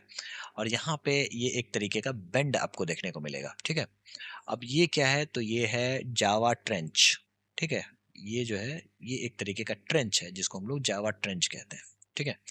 अब एक चीज आपको समझना होगा, देखो नॉर्थ में क्या हो रहा है, आपको कॉन्टिनेंट कॉन्टिनेंट टकरा रहे हैं, ठीक है। ये कॉन्टिनेंटल प्लेट है, ऊपर में भी कॉन्टिनेंटल प्लेट है, ठीक है। इसके टकराव से यहाँ पे यंग फोल्ड माउंटेन यानी कि हमारा प्यारा हिमालय का फॉर्मेशन होता है, ठीक है। और यहाँ पे अच्छा खासा सिस्मिक जोन है, अच्छा खासा भूकंप भी आता है। इस एरिया को हम लोग कहते हैं अराकन योमा, ठीक है, म्यांमार। इधर आ जाओ। अब वेस्ट में देखते हैं क्या है, तो ये है किरथार पाकिस्तान, ये है मकराना कोस्ट। ठीक में इंडियन प्लेट के ठीक नीचे है यहाँ पे सोमाली प्लेट, यहाँ पे ऑस्ट्रेलियन प्लेट, ठीक है। अब हम लोग बात कर लेते हैं जो हमारा प्यारा भारत किस तरीके से अपना हिस्टोरिक नॉर्थवर्ड जर्नी उसने किया था, ठीक है। तो कहानी इस प्रकार की थी, पहले हम लोगों ने देखा था जो किस तरीके से लॉरेशिया और गोंडवाना लैंड दो पार्ट में बदला था, और हमारा भारत जो था वो गोंडवाना लैंड का पार्ट था। फिर इसने पसंद किया जो भाई चलते हैं लॉरेशिया में, मतलब यूरेशियन प्लेट में धक्का मारते हैं, ठीक है। और इसने नॉर्थवर्ड जर्नी अपना शुरू किया, ठीक है। कैसे किया, तो through all through plate tectonics, समझ में आया। रास्ते में इसको मिल गया हॉटस्पॉट, वोल्केनिक हॉटस्पॉट, ठीक है। ये क्या था, तो एक तरीके से मोमबत्ती की तरह मैग्मा जो था वो जल रहा था, ऊपर से हमारा प्यारा भारत क्रॉस कर रहा है, हमारा इंडियन प्लेट क्रॉस कर रहा है। अब जब यहाँ पे इसने क्रॉस किया तो यहाँ पे इसने लावा का डिपॉजिट कर दिया, ठीक है। तो ये कहाँ की कहानी है, तो मेडगास्कर के बगल में क्यूराइल आइलैंड है, वहीं पे ये हॉटस्पॉट था। अब ये हमारा प्यारा भारत एक पेपर की तरह है, मान लो नीचे में एक मोमबत्ती जल रही है, तो फिर यहाँ पे उसने मार्क डेंट लगा दिया, समझ में आया। तो यहाँ पे इसने अच्छा खासा बेसाल्टिक लावा जो है डिपॉजिट कर दिया, जिसको हम लोग कहते हैं डेक्कन ट्रैप, ठीक है। और फिर गया ये हमारे यूरेशियन प्लेट को धक्का मार दिया इसने, ठीक है। इंडियन प्लेट ने यूरेशियन प्लेट को धक्का मार दिया, और कॉम्पिटेटिव एग्जाम्स में अक्सर इससे सवाल पूछते हैं, ठीक है। और ये धक्का अभी भी लग ही रहा है, और यही कारण है जो ये फोल्ड माउंटेन जो है हिमालय, ये और भी ऊंचा जा रहा है और भी फोल्ड हो रहा है, और यही कारण है ये हर साल थोड़े से सेंटीमीटर ऊपर चला जाता है, समझ में आया। तो आपने एक चीज समझा, डेक्कन ट्रैप फॉर्मेशन जो कि अराउंड 600 मिलियन ईयर्स एगो हुआ था, 60 मिलियन ईयर्स एगो हुआ था, ठीक है। और ये अपने नॉर्थवर्ड ड्रिफ्ट के समय में लावा इरप्शन इसका होता है, और इस कारण से इंडियन प्लेट जो है वो भारी हो चुका है। देख रहे हो यहाँ पे जो ब्लैक ब्लैक दिख रहा है आपको, ठीक है, ये डेक्कन ट्रैप है, यहाँ पे लावा का डिपॉजिट हुआ है। यहाँ पे है ब्लैक सॉइल, और ये जो ब्लैक सॉइल है ये कॉटन की खेती के लिए बहुत ही बेहतरीन माना जाता है। फिर हिमालयन फॉर्मेशन फॉर्मेशन हम लोगों ने देखा। देखो ये 60 मिलियन ईयर्स एगो में क्या हुआ था, तो डेक्कन ट्रैप फॉर्मेशन हुआ था। फिर 40 मिलियन एगो ईयर्स एगो क्या हुआ था, तो यहाँ पे इंडियन प्लेट ने यूरेशियन प्लेट को धक्का मारा, और हमारे इंडियन प्लेट इंडियन प्लेट और यूरेशियन प्लेट इसके बीच में था टेथिस सी, ठीक है, कुछ याद आ रहा है। तो फिर ये जो टेथिस सी है, इसका जितना भी मरीन डिपॉजिट है वो यहाँ पे फोल्ड होके पहुंच गया, समझ में आया। तो Tethys sea sediments compressed fold mountain इससे क्रिएट हुआ। इसीलिए अगर आप हिमालय के पास जाके खुदाई करोगे तो आपको मरीन ओरिजिन भी देखने को मिलेगा। दोस्तों ये जो आपका कॉन्टिनेंटल कॉन्टिनेंटल कोलिजन जो है, ये एक तरीके का जो ये कोलिजन है, ये बहुत ही यंगेस्ट है। यही कारण है जो इसको हिमालय को हम लोग बहुत ही यंग माउंटेन कहते हैं। ये बताता है जो mountains are geologically young and continuous evolution, मतलब इसका इवोल्यूशन होता रहा है। अब आप फिर से जियोलॉजिकल टाइम स्केल को देखो, ठीक है। अब एक बार क्विकली देख लेते हैं। टाइम स्केल से पहले आप सवाल देख लो जो इस जियोलॉजिकल टाइम स्केल से क्या क्या सवाल पूछा जाता है, ठीक है। एक तो पूछ देंगे जो क्वार्टरनरी पीरियड में दो कौन एपॉक्स हुआ करते हैं, तो प्लिस्टोसीन एंड होलोसीन। इसका नाम मैंने लिया है हिस्ट्री के क्लास में लिया है, जब हम लोगों ने हिस्ट्री एंशिएंट इंडिया की शुरुआत की थी, तो हम लोगों ने इवोल्यूशन ऑफ ह्यूमन बीइंग के बारे में पढ़ा था, तो वहां पे मैंने आपको होलोसीन और प्लिस्टोसीन के बारे में बताया था, ठीक है। तो अगर आप जियोलॉजिकल टाइम स्केल देखोगे तो अभी हैं हम लोग फिलहाल क्वार्टरनरी पीरियड में, ठीक है। होलोसीन और प्लिस्टोसीन इसके दो इपॉक हैं, और होलोसीन यानी कि मॉडर्न मैन, ठीक है, प्लिस्टोसीन यानी कि होमोसेपियंस। याद आ रहा है कुछ। ओल्डेस्ट एरा के बारे में पूछा जाता है सवाल, ठीक है। तो ओल्डेस्ट एरा है आपका जियोलॉजिकल हिस्ट्री में प्री कैम्ब्रियन। फिर से टेबल देखो, ठीक है, ये रहा प्री कैम्ब्रियन, यहीं पे ओशन और कॉन्टिनेंट्स का फॉर्मेशन होता है, ब्लू ग्रीन एल्गी कहानी में आती है, ठीक है, हमारे अर्थ का निर्माण यहाँ से शुरू होता है। बिग बैंग जो है वो 13.8 ईयर्स बिलियन ईयर्स अगो हुआ था, ठीक है। तीसरा बहुत ही इंपॉर्टेंट क्वेश्चन, डेक्कन ट्रैप जो हुआ था, अभी जो मैंने कहानी बताया, वो कब की बात है? तो ये हुआ था क्रिटेशियस पीरियड में। फिर से आ जाओ, इस टेबल को देखो, देखो इस टेबल को मैंने आपको बोला था याद करने के लिए, बोला था Permian, Triassic, Jurassic and Cretaceous. इस समय में हमारे यहाँ सेपरेशन हो रहा होता है कॉन्टिनेंटल लैंड मास का, यानी कि पहले जो पेंजिया और पेंथलाजा था वो बाद में लॉरेशिया और गोंडवाना लैंड में बदलता है, और फिर आगे चल के क्रिटेशियस पीरियड के दौरान नॉर्थवर्ड जर्नी हो रहा होता है हमारे भारत का, और इसी समय में यहाँ पे लावा का डिपोजिशन होता है, ठीक है। कब की बात है? तो ये क्रिटेशियस पीरियड में हुआ था, ठीक है। एक और सवाल पूछ देते हैं, जो Indian desert Marusthali, was the Indian desert ever submerged? बिल्कुल सही बात है। जो देखो हमारे यहाँ जो इंडियन डेजर्ट है ना, ठीक है, थार डेजर्ट जो है वो कभी पानी में हुआ करता था, ठीक है। कब की बात है? तो मीसोजोइक एरा में ये पानी में हुआ करता था। लोनार लेक ये क्या है? तो ये कब फॉर्म हुआ था, ये पूछा जा रहा था। तो देखो लोनार लेक जो है ना, ऐसा कहा जाता था, जो ये मीटोराइट इम्पैक्ट के कारण ये लेक डेवलप हुआ है। कहाँ पे है? तो ये महाराष्ट्र में है, ठीक है। कब की बात है? तो ये प्लेस्टोसीन एपॉक के बारे में बात हो रही है, यानी कि सबसे लेटेस्ट वाला जो पीरियड है वहां वहां की बात हो रही है। उसके बाद Himalaya, when did the Himalaya begin to rise? तो ये इकोसीन एपॉक्स, इस समय से ये राइज कर रहा है, ठीक है। किस कारण से? तो इंडियन प्लेट कोलिजन के कारण। पेंजिया स्प्लिट जो हुआ था वो कब हुआ था? नहीं, कब तो हुआ था वो तो हम लोगों ने देख लिया था, पढ़ लिया था, ठीक है। ये पूछा जा रहा है जो किस में स्प्लिट हुआ था, तो लॉरेशिया और गोंडवाना। सी फ्लोर स्प्रेडिंग के बारे में पूछा जा रहा था, किसने दिया है? तो हेनरी हैरी हेस ने। Convection cell theory, current theory किसने दिया था? तो आर्थर होम्स ने दिया था, ठीक है। उसके बाद प्लेट बाउंड्रीज जो है वो कितने प्रकार के होते हैं? तो कन्वर्जेंट, डाइवर्जेंट और ट्रांसफॉर्म, ठीक है। और कन्वर्जेंट के 3 प्रकार होते हैं, वो हम लोगों ने देखा, oceanic oceanic, oceanic continental, continental continental, है ना। नाजका प्लेट कहाँ पे? नाजका लोग कहाँ रहते थे? तो साउथ अमेरिका, है ना। तो ये नाजका प्लेट का लोकेशन पूछा जा रहा है, तो south America and Pacific plate के बीच में, ठीक है। उसके बाद स्लोएस्ट प्लेट मूवमेंट कहाँ पे देखने को मिलता है? तो आर्टिक रिज में, यानी कि जिसका 2.5 सेंटीमीटर पर ईयर से भी कम में इसका मूवमेंट होता है। ये सारे के सारे सवाल जो हैं वो आपको कॉम्पिटेटिव एग्जाम्स में पूछे जा चुके हैं, इसी को मैंने एकदम शॉर्ट फॉर्म में दे दिया है ताकि आपका समय बर्बाद ना हो। एक बार आप इन साइंटिस्ट्स के बारे में भी देख लेना। अब्राहम ऑर्टेलियस, जिन्होंने पहली बार मॉडर्न एटलास बनाया था। उसके बाद एक और बंदा आया था पेलिग्रेनी, और भी लोग आए थे इस बीच में अपनी अपनी थ्योरी देते हुए, ठीक है। लेकिन जो इंपॉर्टेंट वाले हैं उसी को हमें पढ़ना है, जो एनसीईआरटी में दिया है, ठीक है। तो इन्होंने बताया था जो 3 कॉन्टिनेंट्स टुगेदर, एक बार इन्होंने ड्राइंग की थी, बताया था। एल्फ्रेड वेजनर सबसे इंपॉर्टेंट है, कॉन्टिनेंटल ड्रिफ्ट थ्योरी इन्हीं का दिया गया है। Arthur Holmes convection current theory इन्होंने दिया था। हैरी हेस सी फ्लोर का हाइपोथेसिस, ओशन फ्लोर मैपिंग, वो हम लोगों ने देखा, मैरी थाप की कहानी पढ़ ली। फिर बुलार्ड जो था उन्होंने क्या किया था? तो इन्होंने जिग्सॉ ऑफ फिट को अच्छे से कंप्यूटर प्रोग्राम के थ्रू दिखाया था हमें, ठीक है। इसके अलावा मैकेंजी, पार्कर और मॉर्गन, इन्होंने प्लेट टेक्टोनिक थ्योरी दी थी। 3 नाम नहीं भी याद है तो कोई बात नहीं, बस आप समझ लेना जो प्लेट्स जो है वो बाकी लोगों के एक आदमी नहीं, मल्टीपल लोगों के द्वारा दिया गया था।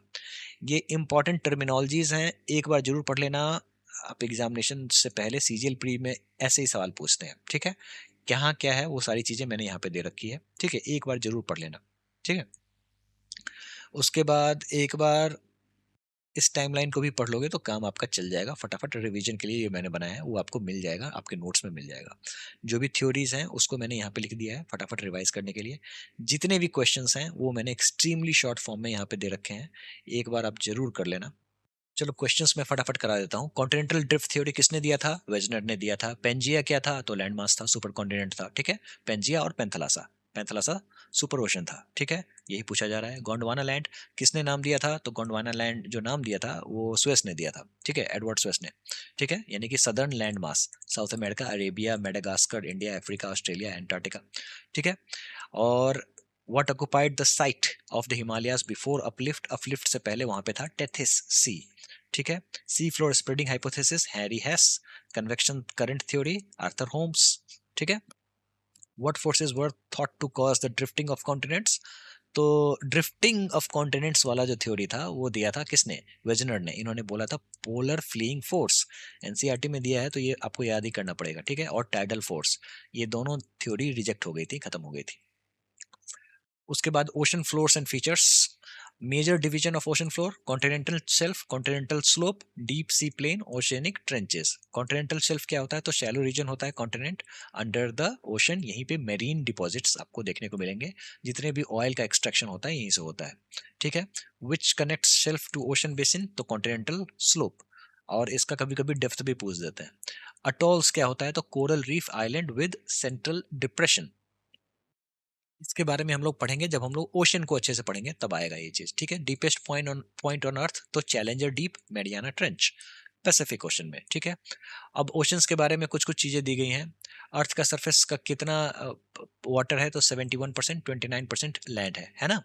Deepest and largest and deepest ocean Pacific ocean. S shaped का कौन सा ओशन है? तो अटलांटिक ओशन है, ठीक है। यहीं पे मिड ओशनिक रिज पहली बार डिस्कवर हुआ था, यही कारण है इसका नाम भी मिड ओशनिक रिज पड़ा था, ठीक है। Only ocean named after a country Indian ocean. Average salinity of Indian ocean 35%। इसको हम लोग वैसे भी आगे पढ़ेंगे। कॉन्टिनेंट्स एंड प्लेट्स के बारे में पढ़ लेते हैं। अर्थ सरफेस का कितना? तो 29% पता होगा। Largest continent Asia. Major tectonic plates 7 होते हैं: African, Antarctic, Eurasian, Indo Australian, North American, Pacific, South American. Type of plate boundaries: convergent, divergent, transform. Nazca plate कहाँ पे लोकेटेड है? तो मैंने आपको बताया है, जो साउथ अमेरिका, याद कर लेना, ठीक है। साउथ अमेरिका के ही नाजका लोग हुआ करते थे। पैसिफिक ओशन के पास में है ये, ठीक है। तो पैसिफिक प्लेट और साउथ अमेरिका प्लेट, ठीक है। कहाँ पे सबसे स्लोएस्ट मूवमेंट रहता है प्लेट का? तो आर्कटिक रिज वाला जो प्लेट है ना, वो बहुत ही स्लो मूव करता है। कुछ कुछ सवाल देख लेते हैं। What is the term for the movement of tectonic plates causing earthquake? इसको क्या कहते हैं? ये 10 रुपए का बिस्किट कितने का है जी वाला सवाल इस बार के सीजीएल में पूछा था। The right answer is plate tectonics, ठीक है। यहाँ भी टेक्टोनिक प्लेट्स दे रखा है और आंसर में भी दे रखा है, ठीक है। Which two tectonic plates are responsible for the formation of Himalayas due to collision? Himalaya पर्वतमाला के निर्माण के आपस में टकराने वाली दो मुख्य प्लेटें कौन सी हैं? तो दोस्तों ये हैं इंडियन एंड यूरेशियन प्लेट, पता होना चाहिए। What is the primary reason for the asymmetrical distribution for the continents and ocean across the earth surface? देखो यहाँ पे लोग कंफ्यूज हो जाते हैं, ये एसिमेट्रिकल वर्ड क्यों है? सिमेट्रिकल डिस्ट्रीब्यूशन होना चाहिए ना भाई। Symmetrical distribution only mid oceanic ridge के बारे में बात हो रही है। अब आप देखोगे पूरे अर्थ को, ठीक है, बीच में डिवाइड कर दो इक्वेटर से। ऊपर में नॉर्दर्न हेमिस्फीयर में ज्यादा लैंड है ना, और सदर्न हेमिस्फीयर में बहुत ही कम लैंड है ना। तो ये एक तरीके का एसिमेट्रिकल डिस्ट्रीब्यूशन है। इसके पीछे में कारण क्या है? तो सी फ्लोर स्प्रेडिंग और प्लेट टेक्टोनिक्स, ठीक है। चलिए यहाँ पे जियोलॉजिकल फीचर को मैच करना है, ठीक है, कर देंगे, एक एक करके कर देंगे। मारियाना ट्रेंच, अब ट्रेंच है तो क्या होगा यहाँ पे, आप बताओ। मारियाना ट्रेंच है तो यहाँ पे कन्वर्जेंट होगा, क्योंकि ट्रेंचेस तो कन्वर्जेंस का ही फीचर है ना, ठीक है। इसके अलावा मिड ओशियनिक रिज, इसका मतलब डाइवर्जेंस है ना, तो divergent. San Andreas fault, transform. यही सवाल इस बार के सीजीएल का था, ठीक है। Consider the following statement. At present there are no active volcanoes in India. क्या ये बात सही है? बिल्कुल गलत है, क्योंकि हमारे यहाँ बैरन आइलैंड है जो कि एकमात्र एक्टिव वॉल्केनो है। पहला बात गलत हो गया, ये गलत हो गया, ठीक है। अब या तो नन ऑफ दीज होगा या फिर बाकी का एक ऑप्शन भी पढ़ लेते हैं, ठीक है। The main cause of volcanic eruption is associated with the plate tectonics, orogeny, sea floor spreading process. बिल्कुल सही बात है। तो only two will be the right answer इस बार का सीजीएल का सवाल। चलिए एक और सवाल देख लेते हैं। Based on the following statements choose the correct option. निम्नलिखित कथनों के आधार पर सही विकल्प चुनिए। ओके, चुन लेते हैं। Theory of plate tectonics was given by H Hess. नहीं, हेनरी हेस ने सी फ्लोर स्प्रेडिंग के बारे में बताया था। प्लेट टेक्टोनिक्स दो तीन लोगों ने बताया था, मॉर्गन, ये सारे, मैकेंजी, ये सारे लोग थे, ठीक है। तो पहला स्टेटमेंट हो गया आपका गलत, ठीक है। दूसरा देख लेते हैं। Theory of plate tectonics was based on the theory of C floor spreading. बात तो बिल्कुल सही है, दोनों कनेक्टेड है, इंटरकनेक्टेड है, ठीक है। तो दूसरा सही है, पहला गलत है, दूसरा सही है, ठीक है। यानी कि ऑप्शन नंबर सी। चलिए एक और लास्ट सवाल देख लेते हैं। According to the plate tectonics at which type of plate boundary is the new crust created? Plate tectonics के अनुसार किस प्रकार की प्लेट सीमा पर नई भू पर्पटी का निर्माण होता है। आप बताओ यहाँ पे कंस्ट्रक्टिव कौन होता है, बिल्डर कौन था? तो डाइवर्जेंट बाउंड्री, इस तरीके से मैग्मा का डिपॉजिट हो रहा है और इस तरीके से क्रिएट हो रहा है ना? तो right answer will be C. तो इसी के साथ ये चैप्टर होता है खत्म। नेक्स्ट चैप्टर में हम लोग पढ़ेंगे रॉक्स का फॉर्मेशन कैसे होता है। ठीक है, चलिए मिलते हैं नेक्स्ट लेक्चर में।